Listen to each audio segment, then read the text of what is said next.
এই পশ্চিম বাংলার হিন্দু ভাইরাও বুঝে গেছেন, মুসলিমরাও বুঝে গেছেন যে না, মন্দির আর মসজিদ নিয়ে, ধর্ম নিয়ে নিজেদের ভিতরে কোন রকম মতনৈক্য চলবে না। যদি তিনি অরিজিনাল, তিনি হিন্দু হন, তিনি মুসলিমকে প্যার করে নিচ্ছেন, আর যিনি প্রকৃত মুসলমান তিনি হিন্দু ভাইকে আপন করে নিচ্ছেন। একদিকে মসজিদে আজান হবে, অপরদিকে মন্দিরে ঘন্টা বাজবে। এটাই হিন্দুস্তানের সৌন্দর্য। একটু জোরে বলুন সুবহানাল্লাহ। আমি বলতে চাই, সেই মসজিদ আজ সেই মসজিদ কেন্দ্রিক ইসালে সওয়াব, মসজিদ গুলো ভাঙতে চাইছে কেন? কারণ মনে রাখবেন, আমরা মসজিদ ছেড়েছি, মসজিদ সৌন্দর্য হয়েছে, মসজিদের মিনার হয়েছে, কারুকার্য বেড়েছে, মসজিদের তালি বসেছে, মসজিদে গ্লাস তালি দিয়ে ভরপুর হয়েছে। কিন্তু মনে রাখবেন, মসজিদের নামাজি কি বেড়েছে বলে মনে হয়? একটু জোরে কথা বলে।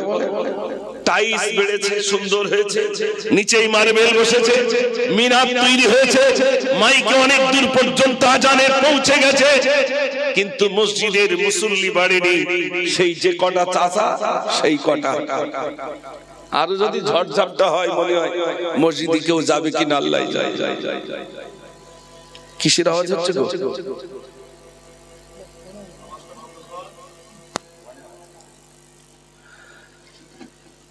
তো বলছিলাম আপনাদের কাছে, আমাদের কি সচেতন হতে হবে। মিলাদ দিয়ে যদি দুটি মানুষ মসজিদের সঙ্গে সম্পর্ক রাখেন, আমরা কামিয়াবি হব, তাই তো নাকি ভাই? কিন্তু মিলাদ মনে হচ্ছে যেন পানা পুকুরে ঢিল মারার মতো। যতক্ষণ ঢিল পড়ে ততক্ষণ পানা সরে যায়, ঢিল মারা বন্ধ হলে পানা আবার কি হয়? আবার এক জায়গায়, তাই তো নাকি? এতক্ষণ ঢিল পড়ছে, পানা সরে, ঢিল মারা বন্ধ, পানা আবার এক জায়গায় হয়ে যাচ্ছে। লাভটা কি হলো? সোনার ভাইরা, এজন্য পরিবর্তন হতে হবে, পরিবর্তন হতে হবে। এই যে বসে আছেন, আর হয়তো মসজিদে কখন মুয়াজ্জিন বলবেন অমুকের ছেলে অমুক বিদায় হয়ে গেছে, তখন আপনি বলবেন এরি সন্ধ্যাবেলা একসাথে চা খেলাম, বাদুড়িয়ায় বাজারে একসাথে ঘুরলাম, একসাথে বাড়িতে এলাম সাইকেল নিয়ে, ও বাড়িতে গেল, আমি বাড়িতে এলাম, হঠাৎ মসজিদের মুয়াজ্জিন কেন বলছে বিশেষ ঘোষণা, অমুকের ছেলে অমুক বিদায় হয়েছে? বলবে না, বলবে না? তখন আপনি অবাক হয়ে যাবেন। এটাই বাস্তব, এটাই বাস্তব। আমি বসে আছি, আমি সোশ্যাল মিডিয়ায় দেখেছিলাম ইন্দোনেশিয়ার একজন কারি সাহেব, তিনি কেরাত পাঠ করছেন, লাখো লাখো জনতা তানার কেরাত শুনছেন, কিন্তু কোরআন পাঠ করতে করতে এরকম স্টেজে তানার ইন্তেকাল হয়ে গিয়েছিল। তিনি কি পড়ছিলেন জানেন? আল্লাযী খালাকাল মাউতা ওয়াল হায়াতা লিয়াবলুয়াকুম আইয়ুকুম আহসানু আমালা। কারি সাহেব তেলাওয়াত করছেন, মানুষ স্তব্ধ। এই আয়াত পড়তে পড়তে আর পড়তে পারেন, তারপরে আস্তে আস্তে নিস্তেজ হয়ে স্টেজেই ইন্তেকাল হয়ে গেল। সামনে দিয়ে ডাক্তার ছুটে এলেন, আরো মানুষ ছুটে এলেন, খবর নাই, ইন্তেকাল হয়ে গেল। ও সোনার ভাইরা, আল্লাযী খালাকাল মাউতা, আল্লাহ বলছেন আমি মৃত্যু দিলাম, ওয়াল হায়াতা, এবং হায়াত দিলাম। কে কেমন আমল করে আমার কাছে আসতে পারে? আমাদের আমলের প্রতিযোগিতা হচ্ছে বলে মনে হয়। আচ্ছা, আপনারা তো এখানে অনেক সবজি, বিভিন্ন কিছু সবজি চাষ হয়, আলহামদুলিল্লাহ। আপনারা বলুন, সবজি বিক্রি করার পরে রাতে এসে অন্তত বাড়িতে একটা হিসাব হয়, লাভ হয়েছে না লস হয়েছে? হিসাব হয় না? লাভ হয়েছে না লস হয়েছে? একটু বলবেন। আমি জীবনে কি এই হিসাবটা করেছি, আজকের দিনে আমার কতটা আমল হয়েছে, নেক আমল, আর কতটা বদ আমল, এর হিসাব কি করতে পেরেছে? একটু জোরে বলেন না। এই মাসটার নাম একটু বলবেন। এই যে মাসটা, আরবি মাস, রজব রজব, এরপরে শাবান, তারপরে মাহে রমজান। আমরা রজব মাস না জানলেও জানুয়ারি মাস বলে হেঁচে সবাই কিন্তু বুঝতে পারছি না জানুয়ারি এসে গেছে। কেন বলেন তো? চারিদিকে গুপ গাপ সাউন্ড হচ্ছে, ধুমধাম, জমিন উঁচু হচ্ছে নিচু হচ্ছে, এখানে বুঝে নিয়েছি জানুয়ারি এসেছে, রজব এসেছে বুঝে নিয়েছি। আল্লাহর নবী সাল্লাল্লাহু আলাইহি ওয়াসাল্লামের কাছে সাহাবারা গেলেন, আল্লাহ রাসূলকে জিজ্ঞাসা করলেন রজব সম্পর্কে। নবীজি বললেন রজব যখন আসে মুমিনের মাথাটা জমিনের দিকে ঝুঁকে যায়। সাহাবারা বললেন ইয়া রাসূলুল্লাহ, রজব আসলে মুমিনের মাথাটা জমিনের দিকে ঝুঁকে যাওয়ার অর্থ কি? আল্লাহর নবী বললেন মুমিনের মাথাটা জমিনের দিকে ঝুঁকে যাওয়ার অর্থ হলো তার নজরটা কোরআনের দিকে চলে যায়। এটা জোরে বলুন না সুবহানাল্লাহ। আল্লাহর নবী সাল্লাল্লাহু আলাইহি ওয়াসাল্লাম বলেন আল্লাহর কাছে বড় মনোনীত তিনটি মাস, একটি মাসের নাম হলো রজব, একটি মাসের নাম হলো শাবান, একটি মাসের নাম হলো ভাইরা আমার রমজান। আল্লাহর নবী বলেন রজব যখন আসে তোমরা জমিনটাকে কাদা করো, শাবান মাস আসলে তোমরা বীজ বপন করো, আর মাহে রমজান আসলে তোমরা ফসল কাটতে শুরু করো। সাহাবারা বললেন ইয়া রাসূলুল্লাহ, রজব আসলে জমিন কাদা করার অর্থ তো আমরা বুঝলাম না ইয়া রাসূলুল্লাহ, আপনি একটু বলুন।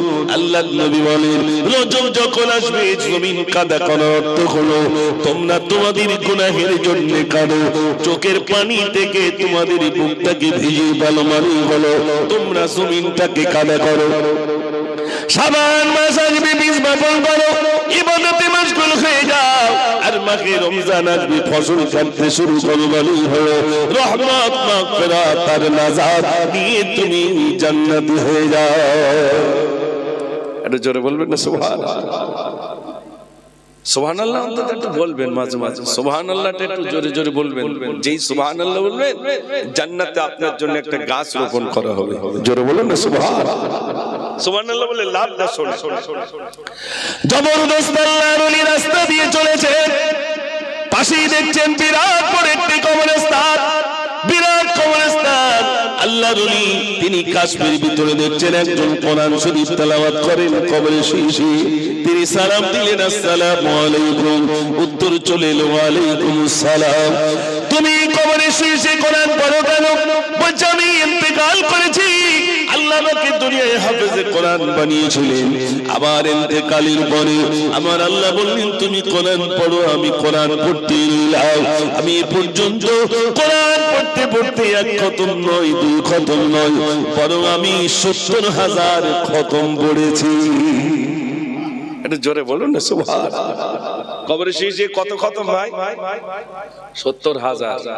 আর আমার কাছে নিচে থেকে ৭ বার হয়েছে বলে মনে হয়। খতম পড়ার লোক আছে, আর এখন তো খতম কিনতে পাওয়া যাচ্ছে, তাই তো নাকি ভাই? জি হুজুর, আমার দুটো খতম দিতে হবে। আর একটা মার নামে একটা আব্বার নামে দেবে, অমুক খতম অমুক খতম। আমি ছোটবেলায় মাদ্রাসায় পড়তাম, রাস্তা দিয়ে যাচ্ছি, এক দাদি জিজ্ঞেস করছে খতম কত করে যাচ্ছে এখন? সর্বনাশ, খতম আবার কত করে যাবে? আবার বলছে আমার দাদি, আর বলছে খোকা। আমি বললাম দাদি খতমের কোনো রেট নেই তো, সব বাদ দাও, বাড়ি ২০ টাকার মতো পড়িতে যাও। দাদি মনে করেছে মনে কোরআন বুঝি ২০ টাকার মতো কিছু আছে। আল্লাহ, এই ছোটবেলায় যখন পড়তাম তখন ওই বাড়ি বাড়ি খতম পড়তে যেত, তাই বলতো আল্লাহ খতম কত করে যাচ্ছে এখন। ও ভাই আমার হাফেজে কোরআন এক খতম নয়, দুই খতম নয়, ৭০,০০০ খতম পড়েছে। ওই হাফেজে কোরআন বলে আমার ৭০,০০০ খতম আমি বিক্রি করে দেব। কাকে বিক্রি করবেন? বলছে দুনিয়ায় বেঁচে থাকা বান্দা একবার সুবহানাল্লাহ বলবে, একবার সুবহানাল্লাহ বলবে, ওই সুবহানাল্লাহর সওয়াবটা যদি আমাকে দিয়ে দেয় বিনিময়ে আমি তাকে ৭০,০০০ খতম দিয়ে দেব। জোরে বলুন না সুবহানাল্লাহ। ও সোনার ভাইরা, আল্লাহর নবী বলে যখন রজব আসে মুমিনের মাথাটা জমিনের দিকে ঝুঁকে যায়, মানে তার নজরটা কোরআনের দিকে চলে যায়। ও সোনার ভাইরা, আমাদের তো কোরআন পাকের নজর নাই। কোরআন শরীফ পড়তে জানি না।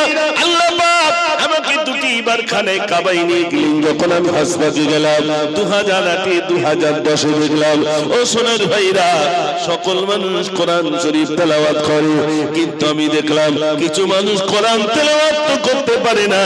হয়তো দেখলাম ভাইরা আমার তার সংখ্যা অনেক কম, কিন্তু আমাদের মসজিদে দেখবেন মসজিদের সামনে দুটো আলমারি রইল, ওই আলমারিতে কোরআন শরীফ রইল, কিন্তু কোরআন পড়নেওয়ালা নাই, কিন্তু তাসবিহ তেলাওয়াত করার লোকের অভাব নাই। আছে না নাই? সুবহানাল্লাহ, আলহামদুলিল্লাহ, মাশাআল্লাহ, জাযাকাল্লাহ, ইনশাআল্লাহ, আস্তাগফিরুল্লাহ, দরুদ শরীফ এসব পড়বে, এটা আমি ব্যথিত নয়, এগুলো পড়ুন, কিন্তু সবথেকে বড় জিকির কি জানেন? কোরআন শরীফ তেলাওয়াত। একটু জোরে বলুন না সুবহানাল্লাহ। সাহাবারা প্রশ্ন করলেন, ইয়া রাসূলুল্লাহ, আল্লাহর সাথে কথা বলতে গেলে কোন পন্থায় কথা বলা যায়? আল্লাহর নবী বললেন, কোন মানুষ যদি কোরআন শরীফ তেলাওয়াত করে, কোরআন পড়ে, ওই মানুষটার সঙ্গে স্বয়ং রব্বুল আলামিনের কথা হয়ে যায়। একটু জোরে বলবেন না সুবহানাল্লাহ। কোরআন শরীফ পড়লে কার সঙ্গে কথা হবে?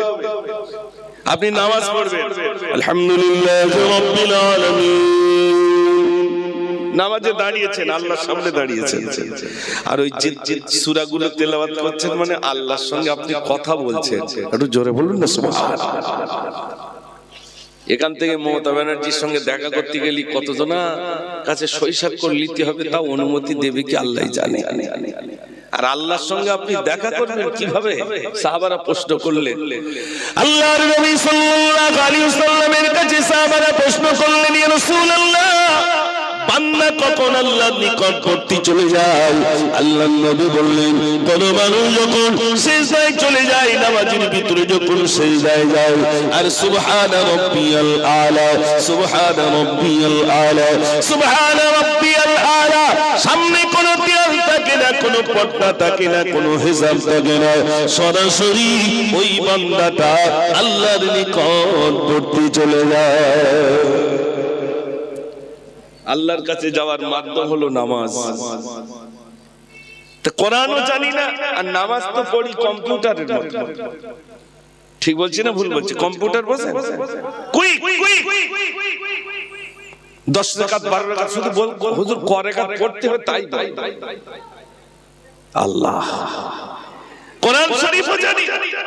ইদানিং আমাদের মাদ্রাসায় এক চাচি ওই কোরআন শরীফ জুজদানে মোড়া এনে নিয়ে এসেছে। খোকা, বাড়ি পড়ার কেউ নেই, ধুলো পড়ে যাচ্ছে, তা মনে করছিস গোনা হবে, তা দরকার নেই, মাদ্রাসায় দিদি ছেলেপিলে একটু পড়বে, তাই আমার তোমার কাছে এনেছি কোরআন শরীফ একটু ছেলেকে দিয়ে পড়ুক। দাদি চাচির যেরকম মনে হয়েছে মেনেছে, তাই বলো চাচি বাড়ি কোরআন পড়ার কেউ নেই, তো বলছেন না, মোবাইল ঠেলার লোক আসতো, মোবাইল ঠেলা বোঝেন ভাই? আছে না না কথা বলে, এত লাইট এত কিছু, আপনারা সত্য কথা বলবেন। আগে মা চাচিরা হারকিন জ্বালিয়ে লম্বা জ্বালিয়ে একটু কোরআন পড়তো না, আর এখন এত লাইট এসেছে কোরআন পড়নেওয়ালা নাই, ঠিকাদার পাওয়া যাচ্ছে।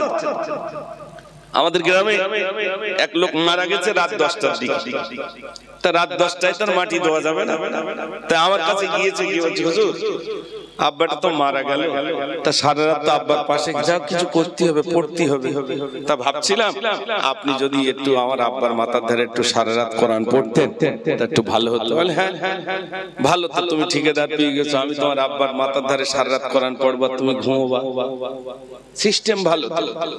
তুমি হুজুর ঠিকাদার রেখেছো, হুজুর পড়বা, তুমি ঘুমোবা। তোমার বাপ মরেছে, তুমি পড়ে দেখো, সকাল হলি তো ভাগ নেবে, তুমি পড়ো, গোসল দেওয়ার লোক নেই। আমি বললাম আর বাপ তো একটা ছেলে, দুটো ছেলে তার লেবে, মানে সব জেনে গেছে খেতে দেনেওয়ালা একটা ছেলে ভালো করে মানুষ করব, তাই তো নাকি ভাই? খাটিয়ার ডাং কটা? 60টে, ধরবে কটা? একটা তো ছেলে, গোসলও দিতে পারে না, খাটিয়া ধরতে পারে না। আমি বাধ্য হয়ে বললাম এক কাজ কর, জিসিবি ভাড়া কর, ওখানে গর্ত খুঁড়ুক, এখান থেকে তুই লোকেন পুঁতে দে, কিছু করার নেই। তোর বাপ যা শিখে গেছে তুই তাই কর, যা শিখে গেছে তাই কর। খাটিয়া ধরার মতো যোগ্যতা দেয়নি, বাপটা মারা গেলে কবরের পাশে কি পড়তে হয় সেই যোগ্যতাটাও করে যায়নি। আর আমি ছেলে আমার মানুষের মতো মানুষ তৈরি করি, খবর লে দেখেন মোবাইলে কি সর্বনাশ করতেছে। আর গুটকা এত পরিমাণ চিবোচ্ছে, এখান থেকে গড়ায় আর এখান থেকে গড়ায়, যে জায়গায় বসে ঘাস মেরে ফেলে। রাগ করছেন আপনারা আমার কথা? আমি হয়তো একটু লিক সারাই করে কথা বলি, নবীর ও তো বল ইনশাআল্লাহ, কিন্তু যেটা বাস্তব সেটা শুনতে হবে না? ছেলে তৈরি করে গেলাম, সমাজ শেষ করে ফেলে। বিশ্বাস করুন, আপনি নামাজি হন, আপনার ইন্তেকালের পরে আপনার গোসল দেওয়ার জন্য গায়ের মানুষ ছটফট করবে, ওই লোকটা যদি একটু গোসল দিতে পারতাম হয়তো আমি জান্নাত পেয়ে যেতাম। একটু জোরে বলুন না সুবহানাল্লাহ। এমন লোক মারা গেছে, গোসল দেওয়ার লোক হয় না, মসজিদ মুখ হয়নি, মসজিদ মুখ হয়নি, কোন রকমে ঠেলে ঠেলে ঈদের নামাজটা গিয়েছে। সেই মানুষ মরে গেলে গোসল দেওয়ালা ছুটবে বলে মনে হয়? ওর কাছে গেলি এমনিতে বলে ভাই সাইনাসের রোগ হয়েছে, পানিতে হাত ধোয়া যাবে না। ঠিক বলছি না ভুল বলছি? ওই ফেলে রেখে দিয়েছে, গোসল দেওয়ার কেউ নেই, কোন রকমে গোসল। নামাজি হয়ে যায়, নামাজি হয়ে যায়। ও সোনার ভাইরা, হযরত হামজা রাদিয়াল্লাহু আনহু শুধু সবেমাত্র বিয়ে করেছেন, বাসরাত সংবাদ এলো জিহাদের ময়দানে যেতে হবে, যুদ্ধের ময়দানে যেতে হবে। আল্লাহর নবী ডাক দিয়েছেন, ভাইরা জিহাদের ময়দানে চলে গেলেন। কাফির বেঈমান মুশরিকরা তাদের তলোয়ারে ভাইরা শহীদ হয়ে গেছেন। হযরত হামজা রাদিয়াল্লাহু তাআলা শহীদ হয়ে গেলেন। বিবি ছুটি ছুটি আল্লাহর নবীর কাছে এসেছেন, ইয়া রাসূলুল্লাহ, আজ রাতটা ছিল বাসর রাত, আজ রাতটা ছিল আমার সবেমাত্র বাসর রাত। আমি সংবাদ পেয়েছি হামজা শহীদ হয়ে গেছে, হামজা শহীদ হয়ে গেছে, কিন্তু হামজা অন্তত একটু ফরজ গোসল হয়নি, ওকে একটু গোসল নিয়ে নেবেন। আল্লাহর নবী সাল্লাল্লাহু আলাইহি ওয়াসাল্লাম গোসল দেওয়ার জন্য সাহাবাদেরকে বানালেন। দেখা গেল হযরত হামজা রাদিয়াল্লাহু তাআলা ফারিস্তারা তারা কি গোসল নিয়ে নিলেন। একটু জোরে বলুন না সুবহানাল্লাহ। আল্লাহর হয়ে গেলে আল্লাহ তাআলার হয়ে যাবে ভাই। আমরা মসজিদ মুখে আসি, টিনি টুনি আনতে হয়। ও সোনার ভাইরা, মানে চলে আপনাদের কাছে বলি, এই তো সেই তওবার মাস। আল্লাহ পাক কোরআন পাকের ভিতরে বলেন,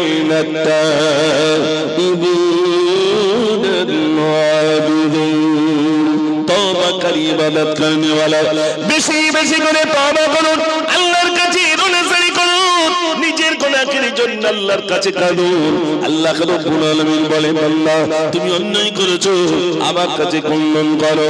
বান্দা বলে আমি কাঁদতে পারি না। আমার আল্লাহ বলেন, কাঁদতে যদি না পারো, চোখের কোণায় মাছির মতো পরিমাণ একটুখানি পানি নিয়ে এসো। আবার আল্লাহ যেই না বলেন, বান্দা বলে আল্লাহ অতটুকু পানি আমার চোখে আসে না। আমার আল্লাহ বলে, বান্দারে কাঁদতে যদি না পারিস, কান্নার ভঙ্গি কর, ওই বাহানায় আমি আল্লাহ তোর জীবনের ত্রুটিগুলো আমি রব্বুল আলামিন ক্ষমা করে দেব। একটু তওবা করতে হবে না? হবে না? আমরা তওবা করি কখন? সে মরে যাওয়ার সময় হুজুরের ডাকে, হুজুর এইবার পড়ায় তওবা আস্তাগফিরুল্লাহ রাব্বি মিন কুল্লি জামবিন ওয়া আতুবু ইলাইহি, তখন আর জিভ গড়াচ্ছে না, তাই তো নাকি ভাই? তখন আর আবড়াতি পাচ্ছে না, তখন চোখ দাঁড়িয়ে যাচ্ছে, হাত ঠান্ডা হয়ে যাচ্ছে, শুধু বৌমাটা শুধু দেখতেছে কখন যাবে, নাড়ি আসে না গেছে। কেন বলেন তো? টেনে টেনে আর পাচ্ছিস না, বুড়ো মানুষের পায়খানা পরিষ্কার করতে হচ্ছে, তাই শুধু নাড়ি দেখতেছে আসে না গেছে। একবার অন্তত বলুক গেছে। ঠিক বলছি না ভুল বলছি? হ্যাঁ, পুরো টেনে টেনে আর পারে না। হ্যাঁ, পুরো টেনে টেনে আর পারে না। দেখেন ও ভাইরা, বাড়ির দিকের অবস্থা দেখেন। ইদানি এক জায়গায় জলসা করছি, সামনে তো এক চাচা উঠে বলতে, হুজুর সব মিলাদ তো করছে না, একটু বাপ বানিয়ে মিলাদ করে। কেন? বলছে ছেলে পিলে ভাত দেয় না। কথাটা শুনতে কি খুব ভালো লাগলো বলে মনে হয়? জোরে বলে না। আমাদের তওবা করে ক্ষমা চাই কখন? বাপটা শুধু একটু খেতে চেয়েছিল ছেলের কাছে, বাবা কোথায় যাচ্ছি? আমি রুদ্রপুর যাচ্ছি, আমার জন্য একটু রসমালাই আনিস তো বাবা। আর বয়স হয়ে গেলি বলে না ভাই একটু রসমালাই আনিস। তা পাশ থেকে সেক্রেটারিটা বলতে তা পায়খানা করলি পরিষ্কার করবে কেরা? আল্লো না। বাপটার এবার গলায় যখন ঘড়ঘড়ানি আওয়াজ হয়েছে তখন এবার বৌমা ফোন করেছে, এই দেখো তোমার বাপটা সেই রসমালাই খেতে চেয়েছে, এবার একটু লেস। এইবার রসমালাই এনে বাপের সামনে, চাপা তুমি সেই রসমালাই খায় বলেছিলে, এই এনেছি। বাপের তখন কোন রকম হাতটা উঁচু করে লাইক উল্টে গেছে, সে সিধে এরকম। এটার ইশারা কি বলতে চাচ্ছ বলো তো? হ্যাঁ ভাই ঠিক বলেছে, ভাই ঠিক বলতেছে যে খোকা গালে হাত চিবানোর ক্ষমতা নেই, যেদিক লিকটিক আছে ওই দিক থেকে গুজে টুজে দেখ পারিস। বুঝতে পারেননি ভাই? যেই বাপ মরেছে বড়টা বলতেছে বাঁশ জ্বালাকে আমি দেবো, মেজিটা বলতে কাপড়ের কাপড় আমি দেবো, ছোট্ট বলতে আমি আর কি দেবো, লোকজন যার বড় খাইতে পারি। মরিয়ে দেখে একদিন কাঁদবো না, একদিন পুরো কাঁদবে না, হয়তো একটু কাঁদবে, তারপরে পার্টির লোক আসবে, তোর আব্বার আই কার্ড দেখেছিস, বয়স কত? তো সেই 54 বছর চলছে, এখন তো 60 হয়নি। এক কাজ কর, সকাল হলে কাগজপত্র গুলো জমা দিস, 2 লাখ পাবি। কত পাবে জোরে বলেন? 2 লাখ।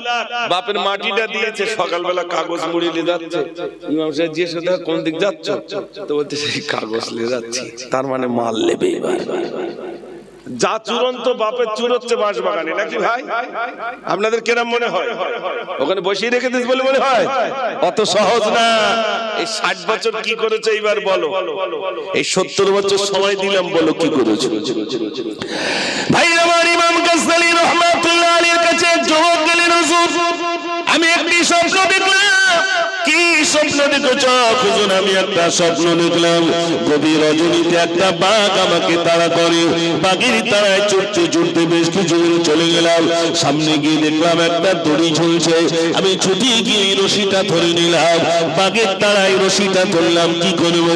নিচের দিকে দেখলাম একটা বিরাট বড় গর্ত, গর্তের নিচে আমি লুকাবার জন্য চলে গেলাম। একেবারে নিচের দিকে তাকিয়ে দেখি বড় বড় সাপ পোকামাকড়, আমি আর নিচের দিকে যেতে পারি না, সাপ না জানি আমাকে কামড়াতে পারে, উপরে আর উঠতে পারি না, উপরে সেই বাঘটা হালুম করে নিল, আমি বাঘের উপরে বাঘ আর নিচেই দেখলাম সাপ, আমি ওই দড়িতে চুপটি করে ঝুলে রইলাম। এমন সময় দেখলাম ওই গর্তের একটা কোনায় বিরাট বড় একটা মৌচাক রইল, ওই মৌচাকে শুধু মধু বানা, শুধু মধু।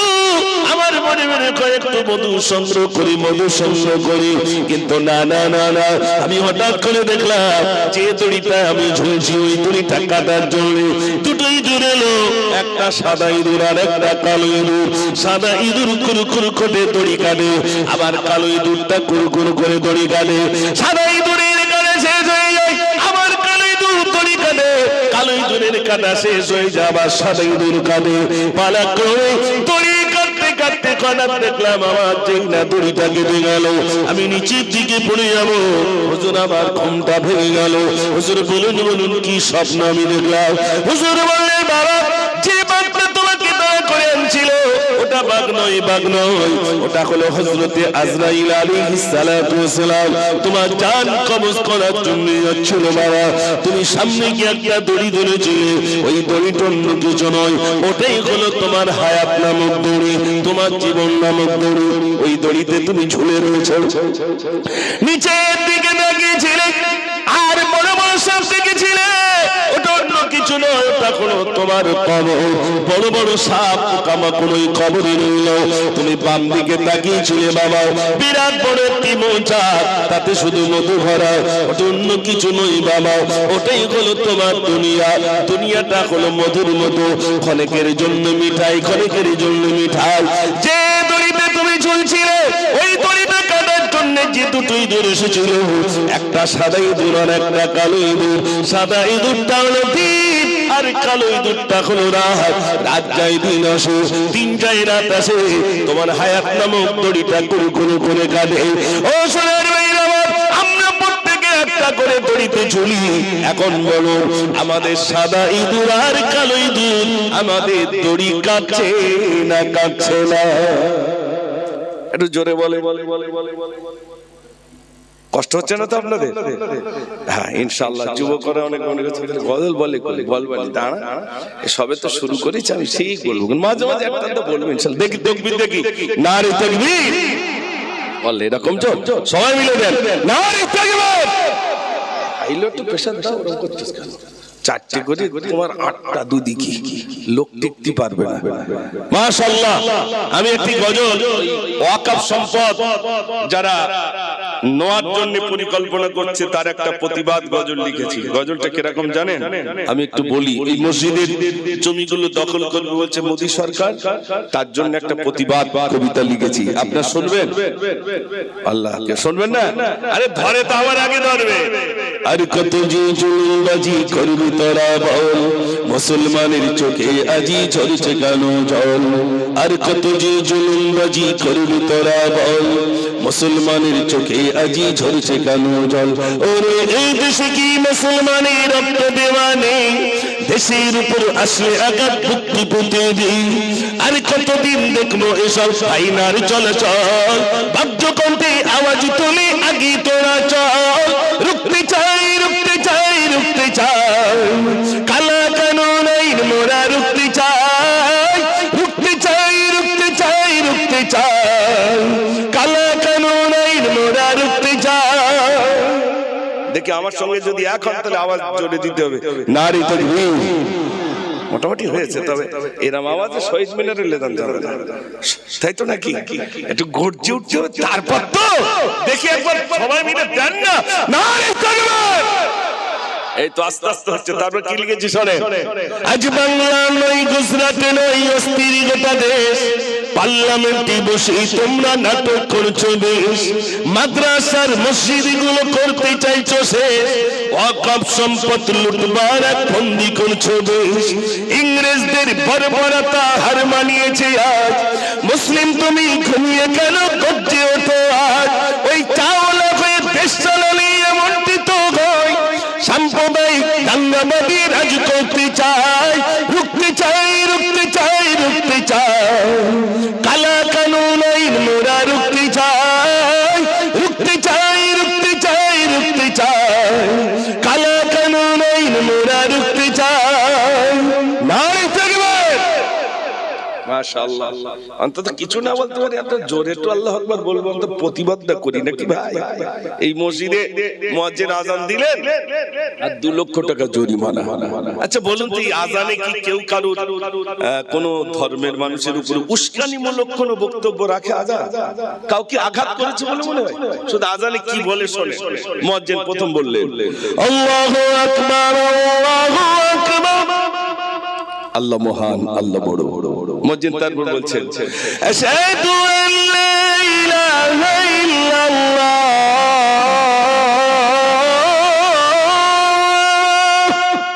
আমি সাক্ষী দিতেছি আল্লাহ ছাড়া কোনো মাবুদ নাই।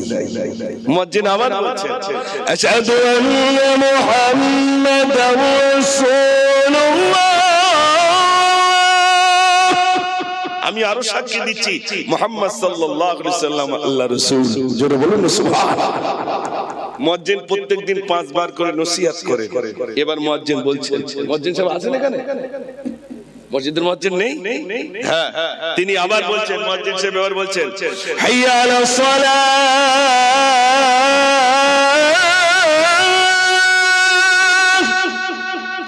তার মানে কি রুদ্রপুরীর দিকে যাও?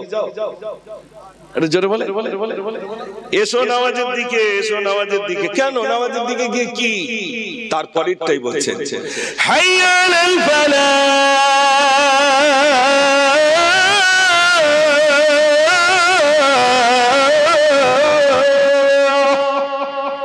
প্রথমে বলেছেন হাইয়া আলাস সালাহ, এসো নামাজের দিকে। তারপরে বলছেন হাইয়া আলাল ফালাহ, এসো কামিয়াবির দিকে, সফলতার দিকে। নামাজের ভিতরেই রয়েছে কামিয়াবি, নামাজের ভিতরে রয়েছে সফলতা। একটু জোরে বলুন না সুবহানাল্লাহ। তারপর মুয়াজ্জিন আসসালাতু খায়রুম মিনান নাওম, তার মানে 10টার সময় ঘুম থেকে ওঠো, তাই তো নাকি ভাই? একটু জোরে বলে, কি বলুন তো? ঘুম থেকে নামাজ উঠতো। আর আমরা আচ্ছা একটু বলবেন এখানে যারা আছে ওই মোবাইল ঠেলতে ঠেলতে রাত পার হয়ে গেছে এরকম লোক আছে না নেই? একটু জোরে বলে। আচ্ছা জুয়া খেলতে খেলতে রাত পার হয়ে গেছে এরকম লোক আছে। হ্যাঁ তারপর ঘোলা পানি খেতে খেতে রাস্তায় পড়ে রয়েছে এরকম লোক আছে। আচ্ছা একটু বলবেন আল্লাহর ভয়েতে কাঁদতে কাঁদতে হয় নামাজে নইলে কোরআন তেলাওয়াতে রাত পার হয়েছে এমন লোক আছে? একটু জোরে বলেন। আছে তো এখানে না থাকলেও আছে, নইলে আসমান থাকতো না। আছে তো এখানে না থাকলেও আছে। এবার একটু ভাবুন তো, তাহলে আল্লাহর ভয় আছে বলে মনে হয়? আল্লাহ তো কোরআন পাকে বললেন ইয়া আইয়ুহাল্লাযীনা আমানু তাকুল্লাহা হাক্কা তুকাতিহি ওয়া লা তামুতুন্না ইল্লা ওয়া আনতুম মুসলিমুন। ও সোনার মেয়েরা, আল্লাহ তো বলে হে বিশ্বাসীগণ তোমরা আমাকে ভয় করো, ভয় করার মতো ভয় করো। এখন সত্য কথা বলুন, যদি ভয় থাকতো মুয়াজ্জিন যখন বলতেন আসসালাতু খায়রুম মিনান নাওম, স্বামী বিবিকে ডেকে দিতেন, নইলে বিবি স্বামীকে ডেকে দিতেন আর বলতে ও বিবি উঠো তো, আমি মসজিদে গিয়ে নামাজ আদায় করি, তুমি বাড়িতে নামাজ আদায় করে নাও। বলতো না। আমি দেখেছি ভাই মিলাদ শান্তি বলো অসুবিধা নেই, কিন্তু নামাজ পড়তে হলে এই যে একটা বিরাট মানসিক একটা কষ্ট। কি ঠিক বলছি তো? নামাজ পড়লে হুজুরটা শুধু নামাজের রস করে, নামাজ ছাড়া কি আছে ভাই? সারা রাত মিলাদ শুনেছি, ফজরের নামাজ কাজা, মাঠটা কম পড়বে না বেশি হবে? একটু জোরে বলে। বেশি।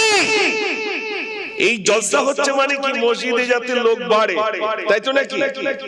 এখানে আলোচনা হচ্ছে মানে এখানে আলোচনার একটাই কারণ মসজিদে যাতে লোক বাড়ে, আর ওখানে গেলে ওখান থেকে যদি আমার জীবনটা তৈরি হয়ে যায়, কবরে যাব, কবরটা আমার জন্য সুখময় শান্তিময় হয়ে যাবে। জোরে বলুন না সুবহানাল্লাহ।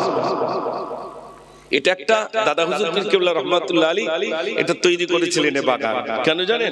আপনার স্কুলে যেতে পারবেন না, আপনার মাদ্রাসায় যেতে পারবেন না, তাই তো নাকি ভাই?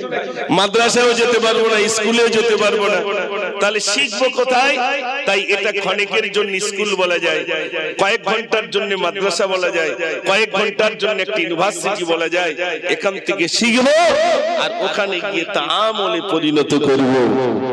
এটার নাম হলো, এটা একটা শিক্ষাঙ্গন, এটা একটা মাদ্রাসা, এটা কয়েক ঘন্টার মাদ্রাসা। কিন্তু আমার বড় দুঃখ ভাই, আলোচনা শুনছি কিন্তু শোনার পরে মসজিদ মুখী হচ্ছি না। এটা আমাদের ব্যর্থতা ছাড়া আর অন্য কিছু নেই। তো নিয়ত করি ইনশাআল্লাহ আমরা এই যে রজব মাস এসেছে প্রায় শেষ হতে যায়, আমরা ইনশাআল্লাহ আমরা পাঞ্জেখানা নামাজ পড়বো ইনশাআল্লাহ। ইনশাআল্লাহটা বলে হয়, একটু জোরে হবে না ইনশাআল্লাহ? হ্যাঁ ইনশাআল্লাহটা বলবেন। কেন বলতো? ওই কুটুম এসে বলছে চাচা তা একটু যেও আমার বাড়ি। হ্যাঁ দেখি বাপ জাবানি ঘুরে আসবানি, দেখি এরকম বলবেন না। দেখি ইনশাআল্লাহ আল্লাহ যদি নিয়ে যায় যাবে, ইনশাআল্লাহ মানে আল্লাহ যদি নিয়ে যায় যাবে। আর যদি ইনশাআল্লাহটা না বলেন, আল্লাহ রাসূল সাল্লাল্লাহু আলাইহি ওয়াসাল্লাম ইনশাআল্লাহ একবার বলেননি বলে ওহী আসা বন্ধ হয়েছিল। ইনশাআল্লাহর কত গুরুত্ব জানেন? এইজন্য যে কেউ যদি আপনাকে বলেন ভাই একটু যাবেন, ইনশাআল্লাহ আল্লাহ যদি চায় যাব, তাই তো নাকি ভাই? এটা বলা লাগবে, এগুলো শিখবেন। আবার দুই একজন রেগে বলে হ্যাঁ ইনশাআল্লাহ সবসময় বলতে হবে। গরু কিনতে যাচ্ছে চাচা বাগজালা হাটে, তা একজন জিজ্ঞেস করছে চাচা কোথায় যাচ্ছে? বলে বাগজালে যাচ্ছি গরু কিনতে। তখন ইনশাআল্লাহটা বলো, টাকা রয়েছে পকেটে, আবার ইনশাআল্লাহ বলতে হবে? বাগজালা হাটের থেকে ফিরে আসছে যে ভেতর দিয়ে হেঁটে হেঁটে যে চাচা গরু কই? তো বলছে পকেট মেরে লেছে ইনশাআল্লাহ, টাকা চুরি হয়ে গেছে ইনশাআল্লাহ। এইবার ঘন ঘন ইনশাআল্লাহ। তখন আর ইনশাআল্লাহ বলে লাভ হবে? ইনশাআল্লাহ বলার সময় বলা লাগবে, এই জন্য এগুলো বলা লাগবে। আপনাদের ঘুম পাচ্ছে না তো? মাশাআল্লাহ। তাহলে একবার একটু জোরে তাকবীর দেন, নারে তাকবীর। এবার একটু বলুন, আমাদের ওই কালো ইঁদুর আর সাদা ইঁদুর দড়ি কাটছে না কাটছে না? সত্যি কথা বলতে এখন কারুর এরকম মোটা দড়ি, কারুর এরকম মোটা দড়ি, কারুর এরকম দড়িতে ঝুলছি, কখন যে তার কেটে যাবে, কখন যে কাটা শেষ আমাদের কারুর জানা নাই। তবে আল্লাহ রাসূল সাল্লাল্লাহু আলাইহি সাল্লামের কাছে সাহাবারা বললেন, ইয়া রাসূলুল্লাহ, আপনার দাড়ি চুল মোবারক পেকে গেছে। সাহাবারা বললেন, আমার দাড়ি চুল পাকিনি, এটা আমার মৃত্যুর চিঠি এসেছে। আর আমাদের যদি কেউ জিজ্ঞেস করে, কি গো চুল পেকে যাচ্ছে, গ্যাস হচ্ছে তো এই জন্য পেকে যাচ্ছে। গ্যাস হচ্ছে কি আজরাইল চিঠি দিয়ে যাচ্ছে? খবর, আজরাইল চিঠি দিয়ে যাচ্ছে, তৈরি হও তৈরি হও, ডাক আসলে চলে যাওয়া লাগবে। বসিরহাট হুজুর তাসাউফ তত্ত্ব বলে একটি কিতাব আছে, ওই কিতাবের ভিতরে কি লিখেছে জানেন? আমরা তো হুজুর আল্লামার কিতাব কিনি, এই যে এখন বিরাট বাজার হয়েছে, সত্যি কথা বলেন, ওই বাজারে হালুয়ার দোকানে লোক বেশি না কিতাবের দোকানে লোক বেশি? জোরে বলেন। হালুয়ার দোকানের লোক বেশি কেন বলেন তো? আমরা মুসলমান জানি খাবো আর পায়খানা করব, কিন্তু কিতাব কিনবো না। বসিরহাটে যাবেন ইসালে সাহেব, ফুরফুরায় যাবেন ইসালে সাহেব, সব হালুয়াই লোক, হালুয়া লোক, ওরে বাবা, কিন্তু কিতাব কিনি না। হুজুর আল্লামা আপনার 150 অধিক কিতাব লিখেছেন, আপনি ওই কিতাবগুলো যদি একটু বাড়ি রাখতেন, অন্তত কিছু না কিছু জ্ঞান আসতো না? আসতো না ভাই? আসতো। হুজুর আল্লামা কিতাবের ভিতরে লিখেছেন, মানুষ ইন্তেকালের পূর্বে মুহূর্তে ভাইরা বাপ তার চোখ দুটো খোলাতে হয়ে যায়, কানপটিটা চেপে যায়, গলার ভিতরে ঘড়ঘড়ানি আওয়াজ এসে যায়, তখন বুঝতে হবে আর হবে না, হবে না। তোমরা বেশি বেশি করে তাকে কলমা তালকিন দাও, তোমরা বেশি বেশি তওবা ইস্তেগফার পড়াও। ওই সময় এত কষ্ট হবে, ও শোনেন ভাইরা, এত কষ্ট হবে, এত কষ্ট হবে, ও ভাইরা আমার এত কষ্ট হবে। ভাইরা আবার হুজুর আল্লাহ লিখেছেন, মৃত্যু কষ্টটা এত কষ্ট, ওই সময় যদি তোমরা সূরা ইয়াসিন তেলাওয়াত করতে পারো, ওই সূরা ইয়াসিন তেলাওয়াতের বদৌলতে তার মৃত্যু কষ্টটা একটু আসান হয়ে যাবে। একটু জোরে বলুন না সুবহানাল্লাহ। পড়বে কে? ফোন করবে হুজুর ইমাম সাহেবের কাছে, হুজুর একটু এসো, আমার বাপটা মনে আর হবে না। ইমাম সাহেব জাতি জাতি দেখি বাপের যা কষ্ট হচ্ছে, সে তার কিছু করার নেই। বাড়ি একটা বউ মাইনে ছিল, সে একটু কোরআন শরীফ জানে বলে বিয়ে ছেলে করেছিল, সে তো মোটে কোরআন শরীফ ছুঁইনি। ঠিক বলছি না ভুল বলছি ভাই? বৌমাটা কোরআন ছুঁইনি, দেখবেন ছেলে বিয়ে দিলে তো সব যুবকরা যায়, একটা চাচা নিয়ে যায়, না নিয়ে গেলে কিরকম, তো যায় বউ লেজা, বয়স হয়ে গেছে, একটা বুড়ো মানুষ লেজা, মুরব্বীদের নিয়ে যেতে হয়, নিয়ে গেল। যুবকরা তো সব জিজ্ঞেস করলো, চাচাকে জিজ্ঞেস কর, চাচা তুমি কি জিজ্ঞেস করো? চাচা তখন বলো, মা কোরআন শরীফ জানো? কোরআন শরীফ জানো? পাশ থেকে একটা হোমগার্ড দাঁড়িয়ে বলে, 2-3 বার খতম হয়ে গেছে। বলে না? বলে বলে। কিন্তু সেই বৌমাটাও যদি শ্বশুরের সামনে আব্বা ওই বিরাট কষ্টের সম্মুখে যদি একটু কোরআন তেলাওয়াত করতে, একটু মৃত্যু কষ্টটা আসান হতো না? হতো না? ও সোনার ভাইরা আমার, কেমন কষ্ট শোনে, কষ্টটা কেমন? কিতাবের ভিতরে এসেছি, মুকাশশাফাতুল কুলুব গ্রন্থের ভিতরে এসেছি, ইমাম গাজ্জালী রাহমাতুল্লাহ আলাইহি, মানুষ ইন্তেকালের মুহূর্তে এত কষ্ট হয়। মৃত্যু কষ্টটা কেমন কষ্ট? একটা বকরি তার জীবিত অবস্থায় যদি তার চামড়াটা ছেড়ানো হয়, যেমন কষ্ট হয়, তার থেকে অধিক কষ্ট মৃত্যু কষ্ট। দেখেছেন আপনারা, অনেকে পেশাব করে ফেলে, অনেকে পায়খানা করে ফেলে, ফেলে না? ফেলে না ভাই? আচ্ছা, ওগুলোকে আনন্দে করে বলে মনে হয়?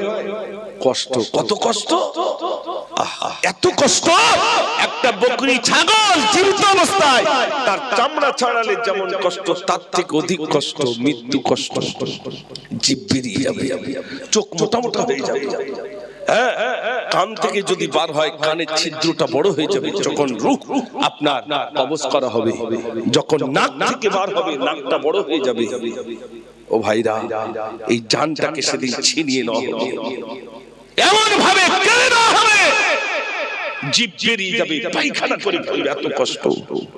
হযরত ঈসা আলাইহিস সালাতু ওয়াসসালাম একটা কবরস্থানের পাশ দিয়ে যাচ্ছেন, তো শুধু বললেন, কুম বিইজনিল্লাহ, আল্লাহর হুকুমে ওঠো। আল্লাহর হুকুমে উঠেছেন, দেখছেন চুল দাড়ি সব সাদা। আমাদের নবীর উম্মত উম্মতি শুধু চুল সাদা হবে, অন্যান্য নবীর উম্মত উম্মতিদের চুল সাদা হতো না। তো তিনি দেখছেন কুম বিইজনিল্লাহ, আল্লাহর হুকুমে ওঠো, চুল দাড়ি সাদা হয়ে গেছে। ঈসা নবী জিজ্ঞেস করলেন, তোমার ইচ্ছা আছে দুনিয়ায় কিছুদিন থাকবো? ইচ্ছা তো আছে দুনিয়ায় থাকার, কিন্তু আজরাইল আসবে না তো? বলে আজরাইল আসলে অসুবিধে কি? বলে তুমি তখন আজরাইলের খানি পড়ুনি, আমি পড়েছি। দেখেছো, আমি হাজার হাজার বছর আগে আমার ইন্তেকাল হয়ে গেছে, কিন্তু সেই দরদ আজ আমার বুকে যে ভয়েতে আমার চুল দাড়ি পর্যন্ত সাদা হয়ে গেছে। ও ভাই, সে আজরাইল আসবে না আসবে না? একটু জোরে বল। আসবে। ঘুমাচ্ছেন নাকি? একটু তাকবীর জোরে দেন না। আর এই তাকবীর একবার দুরূদ শরীফ আল্লাহুম্মা। আচ্ছা 12:30টার মধ্যে দিন। আচ্ছা ইনশাআল্লাহ। ঘুম পাচ্ছে নাকি আপনাদের?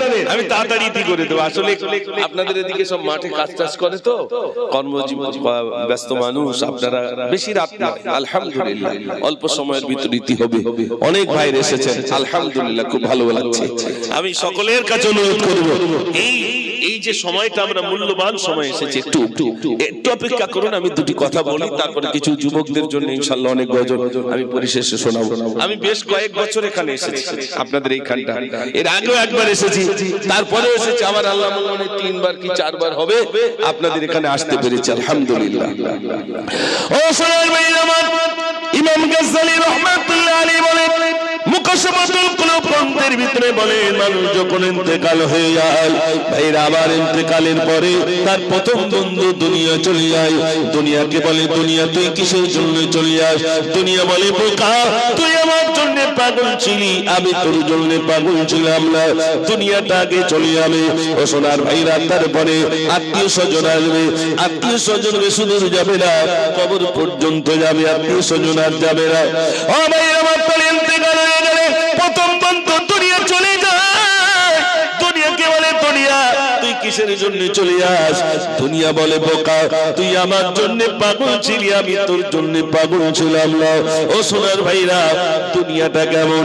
বসিয়াত হুজুর লিখেছেন, ইমাম গাজ্জালী রাহমাতুল্লাহ লিখেছেন, দুনিয়াটা কেমন?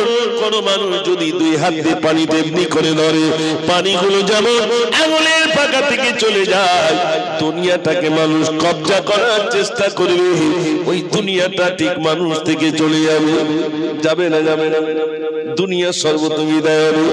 ভাই আমার, ইমাম গাজ্জালী রাহমাতুল্লাহ একটি দৃষ্টান্ত দিয়েছেন। হযরত ঈসা আলাইহিস সালাতু ওয়াস সালামের একটি কল তিনি নকল করেছেন। হযরত ঈসা আলাইহিস সালাতু ওয়াস সালাম দূর সফরে যাবেন, বাড়ি থেকে একজন সঙ্গীকে দিলেন, আমার সঙ্গী চলো চলো চলো দূর সফরে যাব। বাড়ি থেকে 3টে রুটি বানিয়ে নিলেন, 3টে রুটি বানিয়ে নিয়ে বললেন, আমার সঙ্গী চলো চলো বাবা, 3টে রুটি নিয়ে দূর সফরে যাব। অনেকটা দূর পৌঁছে গেলেন, ভাইরা আমার জোড়া পৌঁছে গেলেন, রাত এসে গেল। সঙ্গীকে বললেন, বাবা রুটি এনেছিলাম বাড়ি থেকে, রুটিগুলো নিয়ে এসো। রুটিগুলো আনা হলো। ঈসা নবী একটা গেলেন, একটা সঙ্গীকে দিলেন, আর বললেন, বাবা 3টে রুটিটা তুমি প্যাকেটের ভিতরে রেখে দাও, আবার আগামীকাল হাঁটতে হাঁটতে যদি রাত হয়ে যায়, কষ্ট হয়ে যায়, ক্ষুধা পেয়ে যায়, আবার পুনরায় খেয়ে নেব। 2টো রুটি দুজনে খেলেন, একটা রুটি প্যাকেটে রাখতে বললেন শিষ্যকে। রাত পার হয়ে গেল, দিন চলে এলো, আবার তখন রাত এসে গেল। সঙ্গীকে বললেন, সঙ্গী রে, গত রাতে একটা রুটি রেখেছিলাম, রুটিটা বার করো, দুজনে আবার খাওয়া দাওয়া করে নি। সঙ্গী বলেন, হুজুর যা এনেছিলাম দুজনেই তো খেয়ে নিলাম, রুটি আর ছিল না যা এলাম দুজনেই তো খেয়ে নিলাম, রুটি আর নাই। ঈসা নবী দেখলেন আমার সঙ্গী মিথ্যা কথা বলে, আমার সঙ্গী তো আমার সঙ্গে প্রতারণা করে, আমার সঙ্গে মিথ্যা কথা বলে। সঙ্গীকে ডাক দেবে, সঙ্গী রে, রুটি এনেছিলাম, 3টে রুটির ভিতরে তো 2টো রুটি খেয়েছিলাম, হচ্ছে হুজুল্লাহ 3টেই আমরা খেয়ে নিয়েছিলাম। ঈসা নবী দেখলেন আমার সঙ্গে মিথ্যা কথা বলে। ঈসা নবী বললেন, বাবা চলো। হাঁটতে হাঁটতে বেশ কিছু দূর চলে গেলেন, বিরাট একটা নদী পড়ল, এই নদীটা তো পার হওয়া লাগবে। সঙ্গীকে বললেন, সঙ্গী রে, এই নদীতে কোনো নৌকা নাই, কোনো জাহাজ নাই, কিছুই নাই, এক কাজ করো, নদী তো পার হওয়া লাগবে, তুমি আমার হাতটি ধরো, এই নদীটা আমি আর তুমি কেটে হেঁটে পাত্রিক ওপারে চলে যাবো। সঙ্গীর হাতটি ধরলে ঈসা নবী হাঁটতে হাঁটতে এ পাত্রিক ওপারে কি বলছেন, সঙ্গী রে, আল্লাহর কুদরতি ক্ষমতায় এই নদীটা আমি আর তুমি কেটে কেটে পার হয়ে এলাম।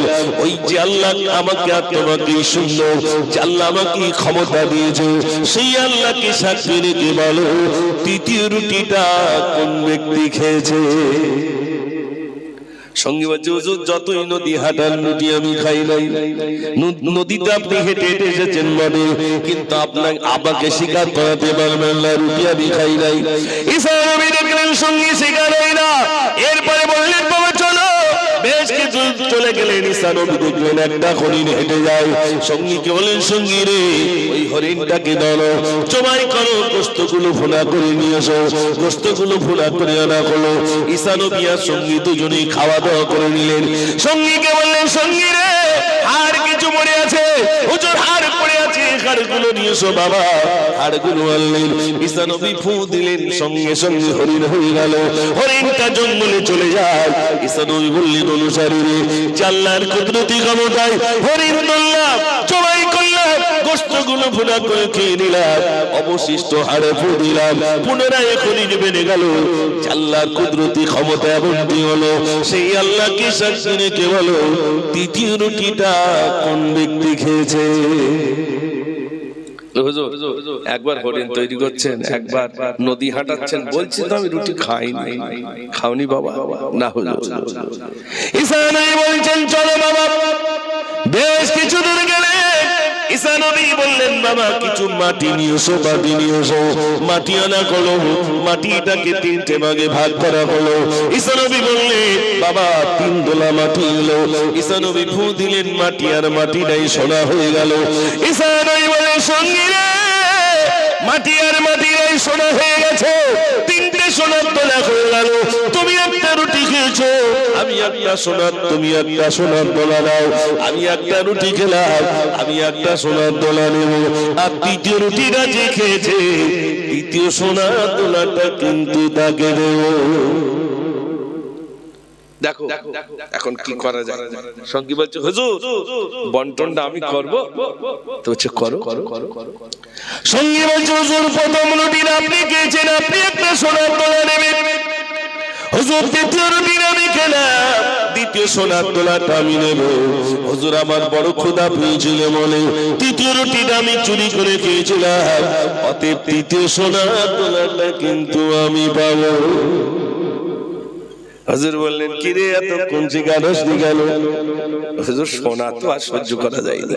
সোনার দোলা মানে হ্যাঁ, এমনি চাচা রাস্তাতে যায়, যদি চিকচিক করে তুলবে, তুলে দেখবে সোনা না কেনা, এদিক ওদিক করে দেখবে না, দেখবে আবার চাচির কাছে নিয়ে যাবে, দেখো দিন এটা সোনা না কেনা।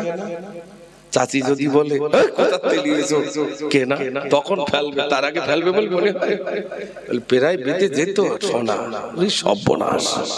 সোনা বলে কথা, আর মায়েদের যাই দেবে, তারপরে বলে তুমি ওর কি দেছো, বলবে না, বলবে না।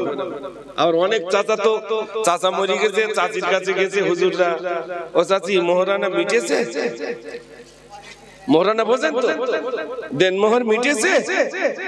চাচি কান্তি কান্তি, তোর চাচা কি আর দিতে পারবে? মাফ কর দিস। তার মানে দিত না মা, আর দিতে পারবে না, উনি মরে গেছে তো।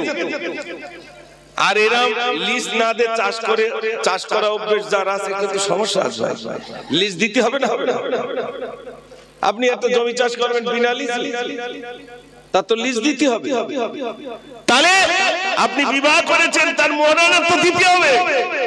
কিরাম সিস্টেম, মরে গেলি তারপর চাচির কাছে যেতে হবে, মোহরানা শোধ করিস কিনা।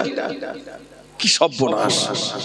আর সে আগের যুগে করে রেখেছিল 2000, 3000 কি 5000, সেটা এখন লাখ লাখ টাকা হয়েছে।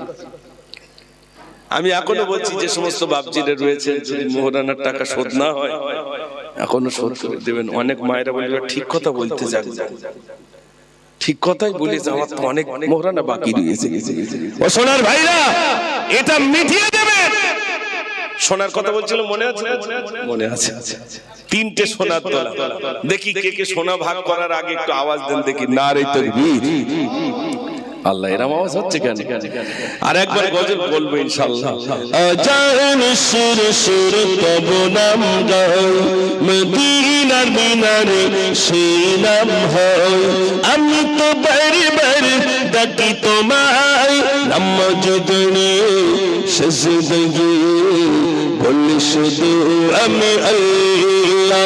ওগো আল্লাহ, ওগো আল্লাহ, ওগো আল্লাহ, ওগো আল্লাহ, ওগো আল্লাহ, ওগো আল্লাহ, ওগো আল্লাহ, ওগো আল্লাহ।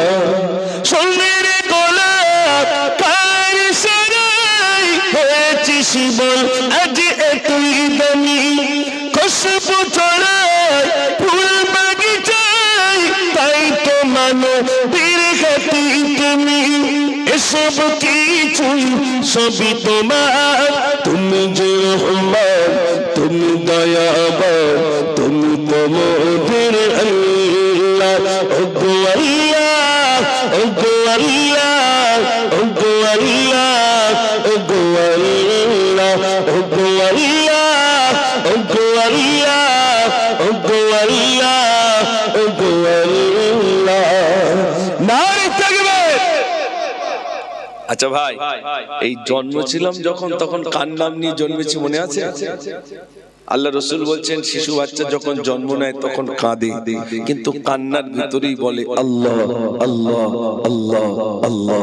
একটু জোরে বলুন না সুবহানাল্লাহ। ডাক্তার বলছে যদি কাঁদে তাহলে সুস্থ, না কাঁদলে অসুস্থ। ডাক্তার বলবে এখন আপনার বাচ্চা কাঁদেনি, তার মানে আল্লাহ এখনো বলিনি, বললে সুস্থ, না বললে অসুস্থ। আচ্ছা একটু বলবেন তাহলে আল্লাহর নাম নিয়ে এসেছি, আর যখন বাড়ি যাব তখন কার নাম নিয়ে যাব? আল্লাহর নাম নিয়ে কবরে যাব, তাই তো? তাহলে এসেছি আল্লাহর নাম নিয়ে, চলে যাব আল্লাহর নাম নিয়ে। বাকি একটা ফাঁকা জায়গা আছে, এই জায়গাটা কার নাম নেব বলবো? একটু জোরে বলে। এই সময়টাই তো আল্লাহর নাম করতে হবে। এই আল্লাহর নামটা ভুলে গেছি বলেই তো এই আলোচনা, নাকি বলে?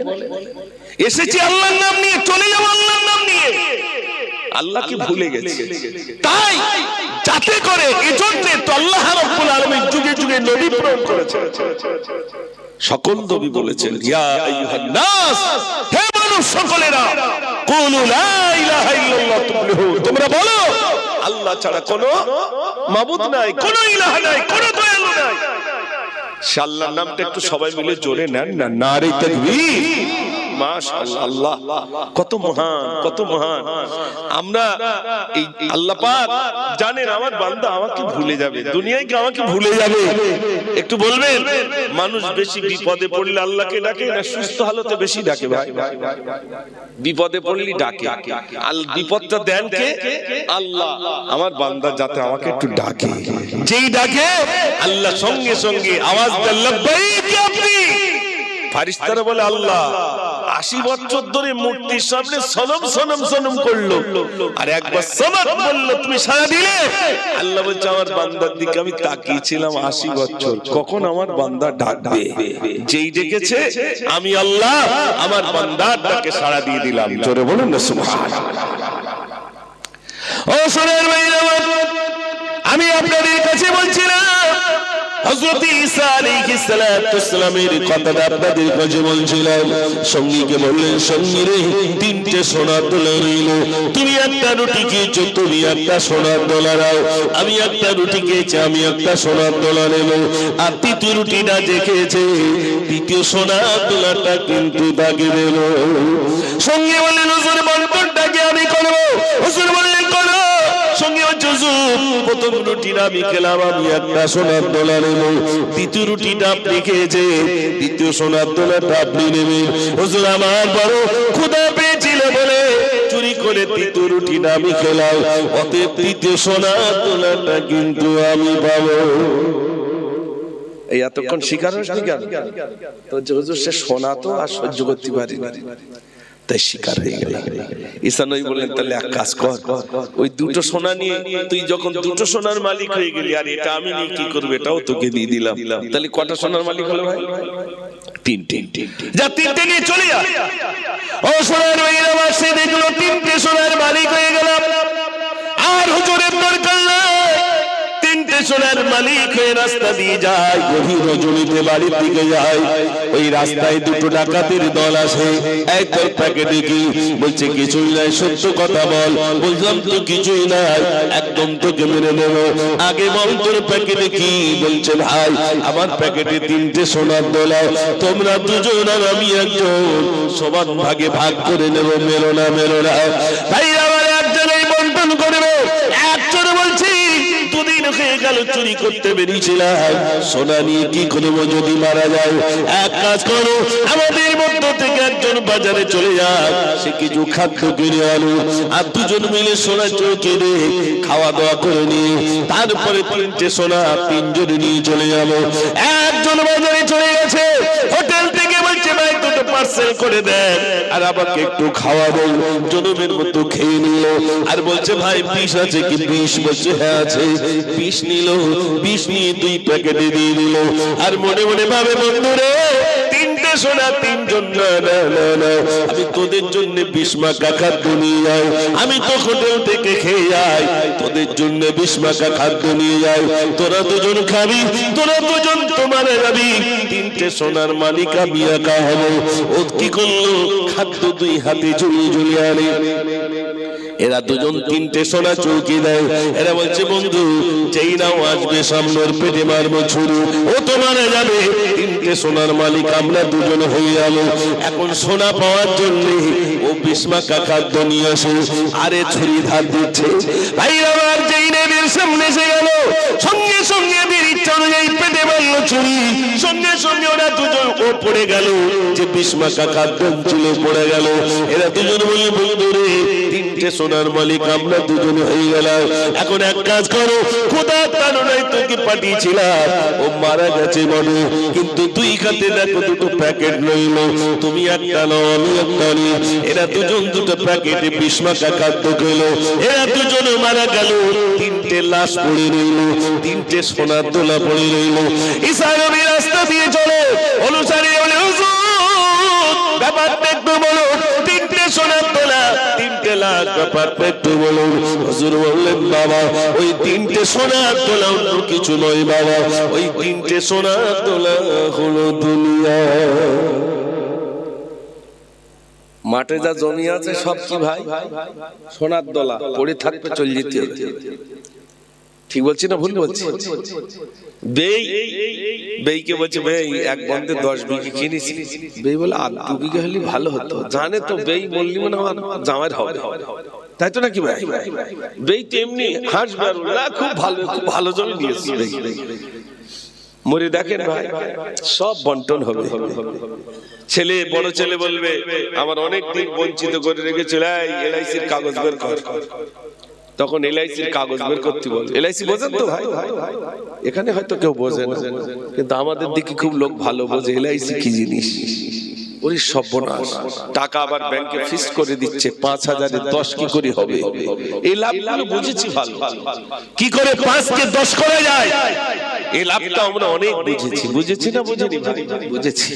মনে রাখবেন ওই সবগুলো সেদিন পড়ে থাকবে, আমাকে চলে যেতে হবে। ওই সোনার দলা পড়ে থাকবে, চলে যাওয়া লাগবে। ইমাম গাজ্জালী রাহমাতুল্লাহ আলাইহি মুকাশশাফাতুল কুলুব গ্রন্থটি পড়বেন, বাংলায় রয়েছে, পড়বেন। হুজুর লিখেছে মানুষ ইন্তেকালের পরে কাফনের কাপড়টা যখন বেঁধে দেওয়া হয় বলে আমার মুখটা খুলে দাও, এই আমার সাদের বালাখানাটা একটু দেখে নি খুলে দাও। ও ভাই আমার বললো আমার বিল্ডিংটা একটু দেখি, এত কষ্ট করে বানালাম, ছেলে কাঁদবে মেয়ে কাঁদবে, কারো সান্ত্বনা দিতে পারবে না। ও সোনার ভাইরা মরণ তো হয়ে গেল, কিন্তু আল্লাহ হুজুর লিখেছেন মুমিন ব্যক্তির নিশানা তোমরা কেমন করে বুঝবে উনি মুমিন ব্যক্তি? ও সোনার ভাইরা, মুমিন ব্যক্তির নিশানা হুজুর লিখেছে ইন্তেকালের পরে নাকের মাথাটা হালকা ডান দিকে বেঁকে যাবে, কপাল থেকে চাওয়াল থেকে খাম খাম হবে, খাম খাম বাবাবে, তার মাথাটা কাবার দিকে ঘুরে যাবে, কপাল থেকে চাওয়াল থেকে খাম খাম হবে। তখন বুঝতে হবে ইনি হলেন প্রকৃত মুমিন। একটু জোরে বলবেন না সুবহানাল্লাহ। মুমিন ব্যক্তির নিশানা ইন্তেকালের পরে এখান থেকে খাম হবে, এখান থেকে খাম খাম হবে, চেহারা যেন জ্বলছে।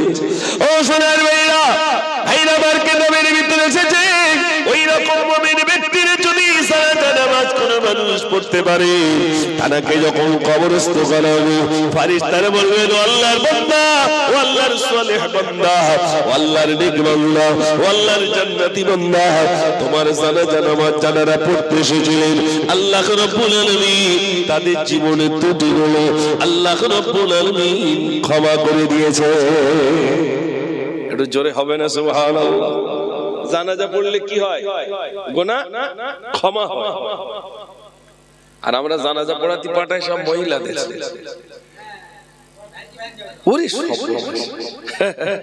আর যাবে না কেন? সে মুজাফফরটা মরে গেছে, জাহাজ মিলাদে এসে একটু না গেলি হবে। তা আমরা তখন বলি তুমি কি বলো কোন এখন পাটের সিজন চলতেছে, তো তুমি বল হ্যাঁ পাট ধুতি হচ্ছে ওই জন্য আঙ্গাল লোকটা আসতে পারিনি, আমার পাটকে দিছে। তা যাবে একলা ইঞ্জিন ভ্যান তো লাভ হবে, টোটো লাভ হবে। তাই চাচির মেয়ের এক ইঞ্জিন ভ্যান লেলে আগে দেখবে কোন জায়গায় চর্বি কান্নার মজলিস কোন জায়গায়, সেই জায়গায় গিয়ে এক ঝলক আগে খুব জোর কেঁদে নেবে না। এবার তখন বলবে এই যে যখন দুয়ারতে একটু ঘুরে যায়, হ্যাঁ সারা বুগাবাড়ি টোটো করে ঘুরবে। আর যদি দেখে একটা ভালো মেয়ে তাড়াতাড়ি দেখ ছবিটা তুই লাঙ্গা ছেলের জন্য মনে হবে এই যে বলো মুজাফফরের মাটি দিতে, তাই তো নাকি ভাই? মুজাফফরের মাটি দিতে এসে ছবি তুলতে, মেয়েটা বেশ ভালো দেখতি তো, চিন্তা করতে পারে। আর ইমাম সাহেব এখন যদি গিয়ে ওই কোরআন শরীফ পারা খন্ড খন্ড পাওয়া যায়, গিয়ে যদি বলে ও চাচি তাই যখন তো একটুখানি এক পারা পড়ো, এই পারাটা একটু পড়ো, আমার মুজাফফর মরে গেছে সবরসানি হবে, একটু দোয়া দেন। তখন চাচি বলে খোকা তুই কান্তি বল, কতক্ষণ কানতে হবে, কেঁদে দিচ্ছি, তাহলে পড়তে আমি পারবো না। ঠিক বলতি না ভুল বলতি? তুই কান্তি বল, কতক্ষণ কান্তি বলতিস, কেঁদে দিচ্ছি, তাহলে কোন পড়তে পারবো না। আর শুধু তাকিয়ে থাকতে ঘোড়া মুখো কখন হবে? তার মানে মাটি দিয়ে হাত ধরছে কখন? যেই দেখবে এদিকে বলো যেটা কম্বল গোছনি হচ্ছে, তারপরে বলবে খোকা বাড়ির দিক যায়, হাঁস মুরগি গুলো রয়েছে, কি করা যাবে তাই, আর সবার চল যেতে আর কি করা যাবে। বাড়ি এসে বলবে সে মুজাফফরটা মরে গেল, তা কি হয়েছে কি? বলে মেয়েটা শুধু ফিট হয়ে যাচ্ছে, এই বলবে না? বলবে না? এছাড়া আর গল্প আছে? আর জানা যায় অনেক লোক হয়েছে বাবা, সোগা ঈদগায় জায়গা হয়নি, অনেক লোক হয়েছে। অনেক লোক হয়ে কি হবে ভাই? আমার যদি ভেতরে কিছু না নিয়ে যেতে পারি, আমার আমল নামাটাই যদি খারাপ হয়, লোক বেশি হয়ে তো লাভ হবে? জোরে বলে কোনো লাভ হবে না। ও সোনার ভাই আমার, আমি মানে গেলাম আর আপনাদের ইমাম সাহেব জানাজা নামাজের ইমাম বেরিয়ে আমি ভাইরা আবার দোয়া কতটা কবুল হবে গ্যারান্টি নাই।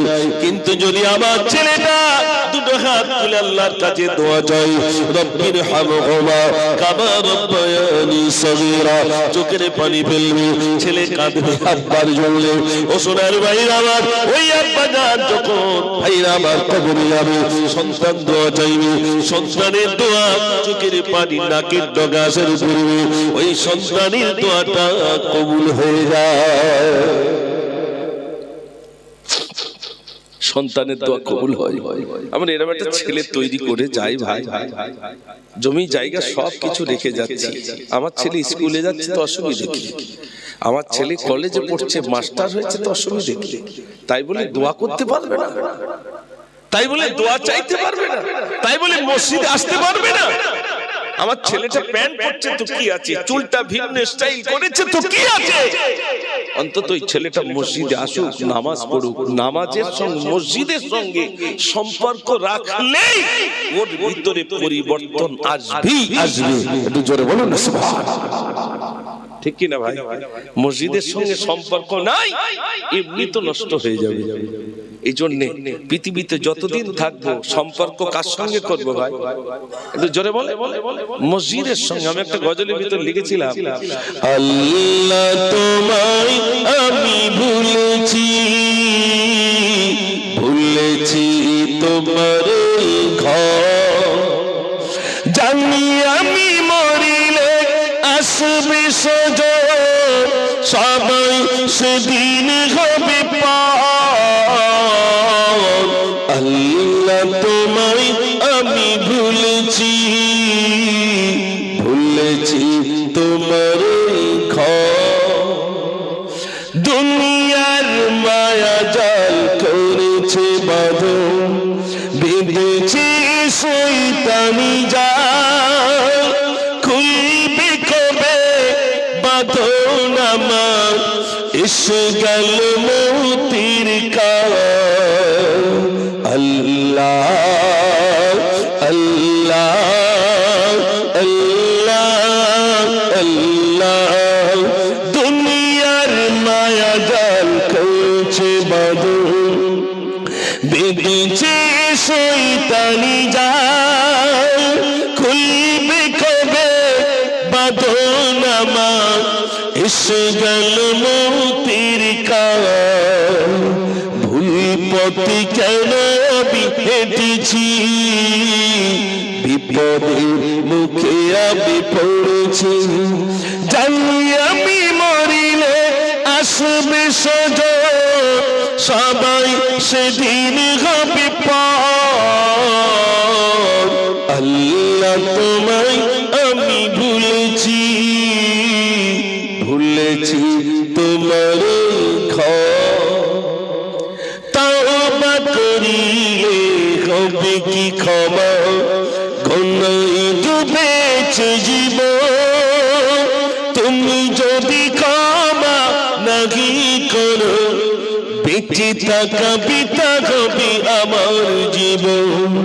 আল্লাহ আল্লাহ আল্লাহ আল্লাহ, তওবা করিলে হবে কি ক্ষমা, গুনাহে ডুবেছে জীবন, তুমি যদি ক্ষমা নাহি করো, বেঁচে থাকা বিতা হবে আমার জীবন। ভুল পথে কেন আমি হেঁটেছি, বিপদের মুখে আমি পড়েছি, জানি আমি মরিলে আসবে সজন, সবাই সেদিন হবে পার। আল্লাহ তোমায় আমি ভুলেছি, ভুলেছি তোমার ঘর। একবার দেখি, আওয়াজ দেখি, নারে তাকবীর। আল্লাহর ঘরকে ভুলেছি না ভুলিনি ভাই? ভুলে গেছি। সেই শুক্রবারে মোটামুটি দুতলা ফুল হয়ে যাচ্ছে, আর 5 ওয়াক্ত নামাজি এক কাতার কোনো রকম, 2 কাতার, মাশাআল্লাহ, তাও তো হয়েছে 2 কাতার। অনেক জায়গায় ইমাম সাহেব আর মুয়াজ্জিন, মুয়াজ্জিন আর ইমাম সাহেব, আর যদি একটু পানি টানি হয় আর খুঁজে পাওয়া যাবে। মুয়াজ্জিন আর ইমাম সাহেব গ্রামের লোক বলে, তা তোমরা ভাতা পাচ্ছ, তা তোমরা দাও না, তো কেন যাবে? হ্যাঁ, তুমি ভাতা পাচ্ছ, তুমি আজান দাও, আর তুমি ভাতা পাচ্ছ নামাজ পড়া। আমরা তো তোমাকে রেখে দিয়েছি ওই জন্য মসজিদটা চালাবার জন্য, আর আমরা বাড়ি ভোগ, তাই তো নাকি? আল্লাহ হযরত ওমর ফারুক রাদিয়াল্লাহু তাআলা তিনি বলছেন যে আমার ইচ্ছা হয় যারা আজান শুনে মসজিদে আসে না, আমার ইচ্ছা হয় ওই ঘরগুলো জ্বালিয়ে দিই, কিন্তু জ্বালাই না। কেন? যেহেতু ওই বাড়িতে মাসুম বাচ্চা আছে বলে তাই জ্বালাই না, নইলে আমি জ্বালিয়ে দিতাম যারা আজান শুনে মসজিদে আসে না। একটু নিয়ত করুন না, যে মাইক তো অনেক দূর আওয়াজ যায় তো নাকি ভাই, অনেক দূর পর্যন্ত যায়, তো একটু মসজিদে আসবো তো ইনশাআল্লাহ। এত সুন্দর, কি সুন্দর জায়গায় মসজিদ, পেশাবখানা বলেন, ইস্তেঞ্জার কোনো অসুবিধা নেই, ওযুর কোনো প্রবলেম নেই, কি সুন্দর ভাবে উপযুক্ত ইমাম পেয়েছে, সবকিছু পেয়েছে, কিন্তু মসজিদের সঙ্গে সম্পর্ক রাখছি না। তাহলে বলুন, যদি আসলে মসজিদের সঙ্গে যদি আমার সম্পর্ক না থাকে, তাহলে মৃত্যুর সময় কলমাটা কেমন করে আমার মুখ থেকে জারি হবে ভাই? মসজিদের সঙ্গে সম্পর্ক রাখবেন। কোন অর্থে আপনি হয়তো আসলেন না, মসজিদের মুসল্লিরা বলবে অমুক লোক প্রতি ফজরে আসতো, কি ব্যাপার আজ আসেনি, মনে হয় কুটুম বাড়ি গেল নাকি? দ্বিতীয় দিন আসবেন না, বলবে মনে হয় কোনো বিপদের, চলো না একটু দেখে আসি, বলবে না? বলবে আপনাকে দেখতে যাবে। আপনি মসজিদের সঙ্গে সম্পর্ক রেখেছেন, ইমাম সাহেব আপনার জন্য দোয়া করবে, আপনার কাছে ইমাম সাহেবের কাছে সংবাদ আসবে, হুজুর সে আমাদের মুসল্লি ভাই ফজরের নামাজে, জোহরের নামাজে, 5 ওয়াক্ত নামাজে আসতেন, উনি অসুস্থ হয়ে গেছেন, একটু দোয়া করেন। আপনার জন্য সেদিন টপ টপ করে কাঁদবে আর বলবো, আল্লাহ এইখানে বসে বসে তোমার এই জায়গায়, তোমার এই ঘরের এই জায়গায় বসে নামাজ আদায় করতেন, সেজদা দিতেন, আল্লাহ আল্লাহ তুমি তাকে সুস্থ করে দাও। যদি আপনি মৃত্যুর কোলে ঢলে পড়েন, তখন মসজিদে সবাই ডুকরে ডুকরে কাঁদবে আর বলবে, আল্লাহ ঈমান হালতে মৃত্যু দাও, কলমা পড়তে পড়তে মৃত্যু দাও। এ কথা মসজিদে হবে না? হবে না? জোরে বলেন। মসজিদের সঙ্গে সম্পর্ক রাখবেন না, আপনার কথাটা এখানে মনেই হবে না, মনে হবে না, এমনি মনে হবে সবার যেরকম হয়, কিন্তু খাস ভাবে মনে হবে না। আপনি মসজিদের সঙ্গে সম্পর্ক রাখেন, মসজিদের মুয়াজ্জিন বলেন, ইমাম সাহেব বলেন, মুসল্লি বলেন, আপনাকে দেখতে যাবেন, আপনার জন্য দোয়া খায়ের সেদিন হবে, দোয়া করবেন। এজন্য আমার সকল বাবাজিদের কাছে অনুরোধ, সকল ভাইদের কাছে, যত অভিভাবক আছে, আপনারা ছেলেদেরকে বোঝান, নিজের ছেলেটাকে কাছে ডাকুন, খুব মহব্বত করে বলুন, বাবা তুমি যদি মসজিদের সঙ্গে সম্পর্ক না রাখো, তুমি যদি নামাজি না হও, আমাকে কাল কিয়ামতের দিন তোমার জন্য আমাকে জাহান্নামে যাওয়া লাগবে। এখানে যত গার্জেন আছেন, অভিভাবক আছেন, আল্লাহ সেদিন ওই গার্জেনকে জিজ্ঞাসা করবেন না, করবেন না? এর উত্তরটা তাড়াতাড়ি দেন। আল্লাহর নবী বলেছেন, যখন ছেলে 7 বছর বয়স হবে নামাজের তালিম দাও, যখন 12 বছর হবে যদি নামাজ না পড়ে পেটাই করো। এখানে অনেক ভাইরা রয়েছেন, অনেক মিলাদ শুনেছেন, এবার একটু বলুন, আমার ছেলে নামাজ পড়ে না বলে একদিন আচ্ছা কায়দা করে পেটাই করেছি, কেউ আছেন একটু হাত তুলবেন? এটা বলতে দেন, দাঁড়ান, তারপর কোচিরা কি হয়েছে নাকি? ভাই মারার লোক না, ওই কাদা থাকতে থাকতে তৈরি করতে হবে, ঝামাইট হয়ে গেলে তার কিছু হবে না, রোলার দিতে হবে। ছেলে যখন ছোট ছিল তখন তার মারতে পারবে না, নাকি ভাই? ছেলে যখন 7 বছর তখন নামাজের তালিম, যখন ছেলের 12 বছর তখন পেটাই করতে বলেছেন, ধাড়ি হলি তখন না। ছেলে যখন ছোট ছিল, মেয়েটা যখন ছোট ছিল, তখন তো নামাজের তালিম দিতে হবে। মা নামাজ পড়লেও বাচ্চাটা নামাজের পাটিতে দাঁড়িয়ে নামাজ পড়বে, পড়বে না? পড়বে। মা ওই বাচ্চাটাকে যেমন ভাবে লালন পালন করবে, বাচ্চাটা ঠিক তেমন ভাবেই লালিত পালিত হবে, হবে না? হবে না? নামাজের পাটিতে মা দাঁড়িয়ে গেছেন, বাচ্চাকে বলে চলো আপনি ওযু করে নাও। একটু মাঝে মাঝে সোশ্যাল মিডিয়ায় ভালো কিছু দেখবেন, ইন্দোনেশিয়া বলে একটি দেশ আছে না? নাই? ইন্দোনেশিয়ার ছোট্ট ছোট্ট বাচ্চা এখনো ভালো কথা বলতে পারে না, তারা সূরা ফাতিহা পড়ছে, তারা আপনার আলিফ থেকে ইয়া পর্যন্ত পড়ছে, তারা কলমা শরীফ পড়ছে। এখানে আমরা অনেক আছি মুসলমান হিসাবে দাবি করি, এখনো 5টা কলমা শরীফ জানি না, এমন আছে না? নাই? তাড়াতাড়ি বলে। যদি বলা হয় তৃতীয় কলমাটা বলো দিন, ওকা তৃতীয় কলমা আবার কি জিনিসটা কে জানি। শুধু ওই মাঝে মাঝে মানুষ মারা গেলে কলমাখানি হয় আপনাদের গ্রামে? হ্যাঁ না বলেন, কলমাখানি হয় তো?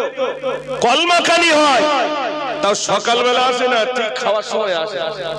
এসে ইমাম সাহেব তাসবিহ গনে কে কত পড়েছো, বউটা বলতে দেখো সে মুজাফফর মরে গেছে, তা কলমাখানি হচ্ছে, তা একটু যাও আগা মসজিদে। এবার সে মনে নিত, কাজে গিয়েছিল, তাড়াতাড়ি জামা কাপড়টা পরিয়ে এসে, আর ইমাম সাহেব দেখে যে গুনতেছে, তাড়াতাড়ি হাত উঁচু করলো। এটা কত বলেন তো ভাই? জোরে জোরে 500 হতে পারে, 5টা হতে পারে, 5000, কিন্তু এটা 500 লেভেলে। ইমাম সাহেব তখন 5টা গুনে লেবে, তা 5 থেকে একজন বলছে তুই পড়িলি, তো বাকিতে দিয়ে যাচ্ছে আজকে। কিসি দেশে ভাই? বাকি বাকি। আর আরেক চাচা পড়িয়েছে লা ইলাহা লা ইলাহা লা ইলাহা লা ইলাহা 5000 বার শুধু বলেছে আল্লাহ নি আল্লাহ নি আল্লাহ নি। এই হচ্ছে আমাদের দশা। আমার আমার আলোচনা শুনছেন? ও ভাই কষ্ট হচ্ছে না তো? যুবক ভাইরা অনেক হচ্ছে, গজলটা বলে কই? বলবো এইবার ইনশাআল্লাহ। লা ইলাহা, আল্লাহ নেই, ইল্লাল্লাহ, আল্লাহ ছাড়া। লা ইলাহা, নেই কোন মাবুদ, ইল্লাল্লাহ, আল্লাহ ছাড়া। এটাই বলতে হবে, ইল্লাল্লাহ পর্যন্ত বলতে হবে। তো মানুষ ইন্তেকালের সময় আমরা সবাই ঠোঁটে পানি দেই না ভাই? একটু ঠোঁটটা ভিজিয়ে দেয়, মা চাচিরা দেখবেন কাপড় ভিজিয়ে ঠোঁটটা ভিজিয়ে দেয়, জিভটা একটু ভিজিয়ে দেয়, এরকম ভিজিয়ে দেয়। কেন? কষ্ট হচ্ছে, মৃত্যু কষ্ট। ওই সময় ইবলিস শয়তান আসবে, এসে এক গ্লাস পানি এনে বলবে, তোর ছেলে পানি দেয় না, তোর মেয়েটা দেয় না, এই দেখ তোর জন্য পানি এনেছি, তোর বিরাট কষ্ট, এই পানিটা দেবো। একটুখানি বলতে হবে লা ইলাহা, যার মানে আল্লাহ নেই, বললেই পানি দেবো। তার মানে কি ঈমান নিয়ে যাচ্ছে না বেঈমান হয়ে মরছে? একটু জোরে বলে, একটু জোরে বলে। বেঈমান হয়ে যাতে মরি, ওই রকম মুহূর্তে ইবলিস শয়তান ধোঁকা দেবে। আপনারা হয়তো বলবেন, তা বলবো কেন, পানি খাবো না? দুনিয়ায় তাই ঘোলা পানি কি নীল পানি কি সবুজ পানি বুঝতে পারছেন? যা সামনে আসছে গড়ে চালিয়ে দিচ্ছে। আর ওই রকম মুহূর্তে কি করে বুঝবো? আল্লাহর দয়া ছাড়া আল্লাহর কাছে কাঁদতে, আল্লাহ ঈমান হালতে মৃত্যু দিও। কোনদিন কাঁদলাম না, কিচ্ছু বললাম না, আর ঈমান হালতে চলে যাবো ভাই, আল্লাহর কাছে কাঁদতে হবে না? বারে বারে কাঁদুন আর বলুন, আল্লাহ ঈমান হালতে মৃত্যু দিও, আল্লাহ কলমা পড়তে পড়তে মৃত্যু দিও। তোমার রহমত, তোমার করম, তোমার দয়া আল্লাহ সেদিন তুমি আমার প্রতি নাজিল করো। আল্লাহ সেদিন কেউ থাকবে না, সন্তান বিবি বাল বাচ্চা যারাই থাকবে কিচ্ছু করতে পারবে না। আল্লাহ দয়া হলে ঈমান হালতে মৃত্যু হবে, দয়া না হলে বেঈমান হয়ে যাবে।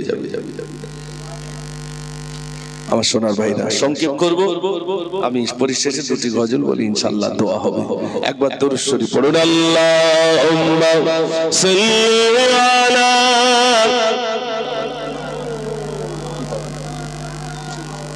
মাশাআল্লাহ ওয়া আলা আলি সাইয়্যিদিনা মাশাআল্লাহ। আমাদের দিকে তো সবার মানে তাবারুক লাস্টে দোয়া হয়, তাই তো নাকি? জলসার শেষে তাবারুক।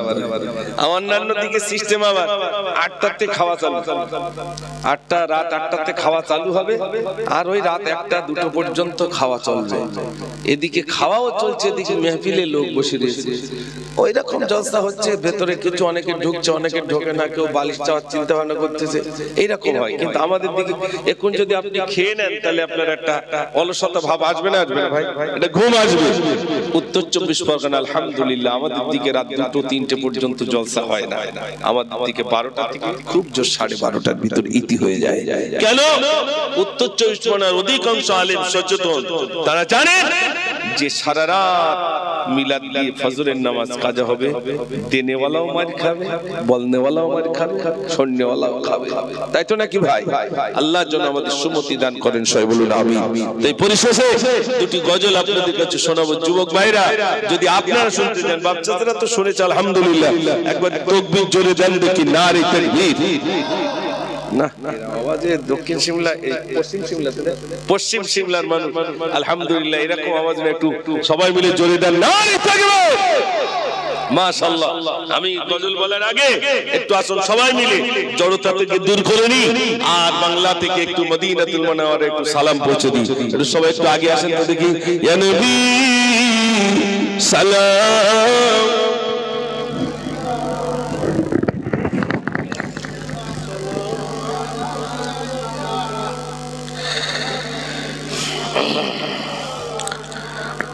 নবীজি রাব্বা আব্দুল্লাহ, নবীজি আম্মা আমিনা, নবীজি দুধমা হলিমা, নবীজি রওজা মদিনা, নবী সাল্লাল্লাহু আলাইকা ইয়া রাসূল ইয়া হাবিব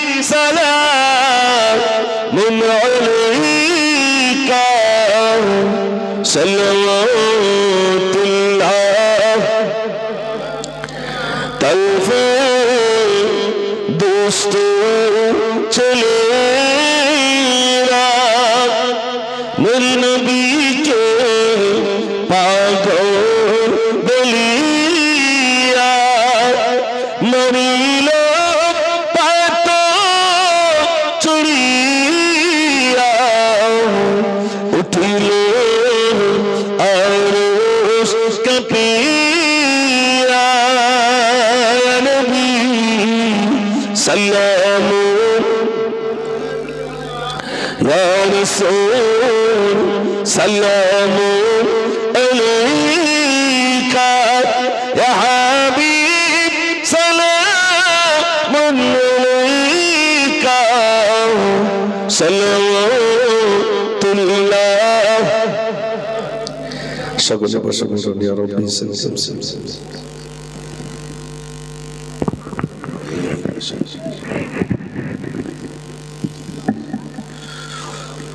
بلغ العلا بكماله كشف الدجى بجماله حسنت جميع خصاله صلوا عليه وآله اللهم صل على সবাই পড়ে مولانا محمد وعلى آل سيدنا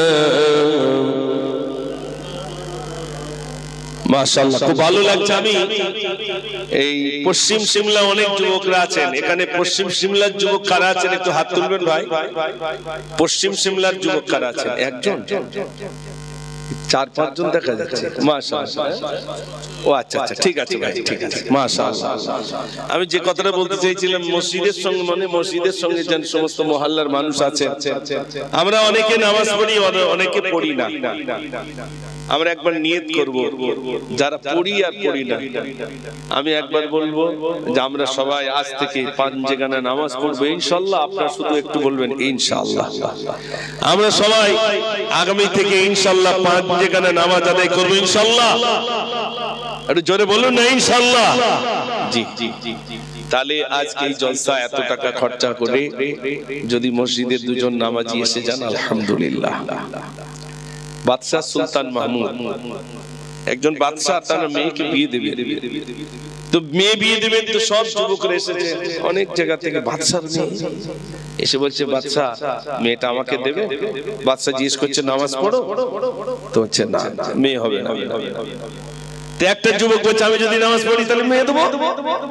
মসজিদে চলে গেছে, আল্লাহু আকবার, আল্লাহু আকবার বলে বটে, কিন্তু ওর নিয়ত রাজার মেয়ে বিয়ে করবো। এই জ্বালায় কিন্তু মসজিদে গিয়েছে নামাজ পড়তে। 1 বছর 2 বছর হয়ে গেল, রাজার লোক পাঠিয়েছে, যাও অমুক ছেলেকে ডেকে নিয়েছো, আমার মেয়ের সঙ্গে বিয়ে দেবো। গিয়ে বলছে, চলো। সৈন্য গিয়ে বলছে, রাজা মশাই তোমার ইবাদতে খুশি হয়ে গেছে, চলো তোমার সঙ্গে বিয়ে দেবে রাজার মেয়ে। বলে, গিয়ে বলো আমি বিয়ে করব না। বলছে, কেন? তুমি তো বিয়ে করবে বলে মসজিদে এসেছিলে। বলছে, আমি নামাজের ভিতরে যে স্বাদ পেয়েছি, যে তৃপ্তি পেয়েছি, আমার বিয়ে করার প্রয়োজন নাই। একটু জোরে বলুন না সুবহানাল্লাহ। যে স্বাদ পেয়েছে সে কিন্তু মসজিদ ছাড়িনি, আর যে স্বাদ পায়নি সে শুধু ডুব মারে আর উঁচু হয়। ঠিক বলছি না ভুল বলছি? স্বাদ পেতে হবে। ইমাম সাহেবকে ধরে রাখবেন, ভাত দেবো না, ঠিক আছে। যদি বলেন নামাজ পড়তে দেবো না, শুধু এতটুকু বল, ভাই আমার কিচ্ছু না দাও, 1 গ্লাস কিছু পানি দাও, একটু ওযু করব, আমি অন্তত ফরজ নামাজটা আদায় করে নি। তুমি যা সাজা দাও দাও, অন্তত নামাজটা পড়ার সুযোগ দাও। বলবে না? বলবে না? এই জন্য আমার সোনার ভাইরা বাড়িতে যান, বাড়িতে গিয়ে বিবিকে বলুন, ও বিবি, বেনামাজির ভাত আর খাবো না, তুমি নামাজি হও, আলহামদুলিল্লাহ। তুমিও নামাজি, আমিও নামাজি, আমার ঘরে আল্লাহর তরফ থেকে আসবে শান্তি। একটু জোরে বলুন না সুবহানাল্লাহ। আপনার বাড়িতে বিবি বেনামাজি, আপনিও বেনামাজি, আপনার বাড়িতে আসবে শুধু অশান্তি, অশান্তি, অশান্তি। নামাজ নামাজ আছে তো বাড়িতে শান্তি আছে, নামাজ নাই শান্তি নাই। এজন্য আল্লাহ পাক কোরআন পাকের ভিতরে জানিয়ে দিচ্ছেন, আলা বিযিকরিল্লাহি তাতমাইন্নুল কুলুব। শান্তি যদি পেতে চাও, 1 একমাত্র আল্লাহর স্মরণের ভিতরে শান্তি নিহিত রয়েছে। একটু জোরে বলুন না সুবহানাল্লাহ। নামাজের ভিতরে কার স্মরণ হয় ভাই? একটু জোরে বলে। আল্লাহর স্মরণ, ওটাই তো সবথেকে বড় জিকির। আপনি নামাজ আদায় করছেন, এই জন্য শুধু যেই নামাজে দাঁড়াবেন বলবেন আল্লাহু আকবার, রুকুতে যাচ্ছেন আল্লাহু আকবার, রুকু থেকে উঠছেন সামি আল্লাহু লিমান হামিদা রব্বানা লাকাল হামদ, আল্লাহ প্রশংসা করছেন, আবার বলছেন আল্লাহু আকবার আল্লাহু আকবার আল্লাহু আকবার। নামাজি সব থেকে বেশি মহান রবকে ডাকছেন। একটু জোরে বলুন না সুবহানাল্লাহ। তাই আমি সকল ভাইদের কাছে, যুবক ভাইরা যারা আছেন, মিলাদ আপনাদের দিকে প্রচুর পরিমাণ হয়, তাই তো নাকি ভাই? প্রচুর পরিমাণ মিলাদ হয়। আজ থেকে নিয়ত করুন। অনেক যুবক আলহামদুলিল্লাহ, এই তো এখন আমি গজল আর খুব বেশি বলি না, কেন দাড়ির চুল পেকে গেছে ভাই, মাথার চুলও পেকে গেছে, তাই তো নাকি ভাই? আমি কি মুজাফফরে এরকম ছিলাম বলে মনে হয়? পিছনে এত দূর ছিল চুল, সে চুল কোথায় গেল? যে সময় চলে গেছে ও তো আর ফিরে পাবো না। যে দাড়ি চুল সাদা হয়েছে, এ যত ঢেকতে যায় ঢাকবে বলে মনে হয় ভাই, তাও গোড়া থেকে আবার বার হবে। আমি যদি মনে করি এটা কালো করব, সে মশলা পরে, কিন্তু ঢেকতে গেলেও ঢাকা যাবে না। বার্ধক্য যখন আসবে সেটা ঢাকা যায় না। মানুষের একদিন বয়স হয়ে যায়, চলে যাওয়া লাগবে, চলে যাওয়া লাগবে। তাই আমি সকল ভাইদের, যুবক ভাইদের কাছে অনুরোধ, অনেক যুবক ভাই তারা জলসা শুনে বলেছেন, হুজুর আপনি সেই নামাজের কথা বলেছিলেন না, আলহামদুলিল্লাহ এখন নামাজ পড়তে শুরু করেছি, বাড়িতে আমার খুব শান্তি ফিরে এসেছে।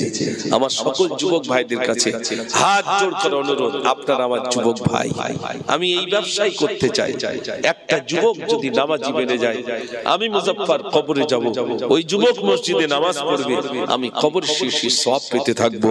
আমার জন্য হাত তোলা লাগবে না, হাত তুলে দোয়া করতে হবে না। কলা গাছ একটা লাগালি তেড় বার হয় না, হয় না? একটু জোরে বলেন। একটা নামাজি তৈরি করে যান, ও তেড় ঠিক বার হবে, তার দ্বারাই কত নামাজি হয়ে যাবে। আপনি কবরে শুয়ে যাবেন, নামাজি বাড়তেই থাকবে, আর আপনার কবরে সওয়াব যেতে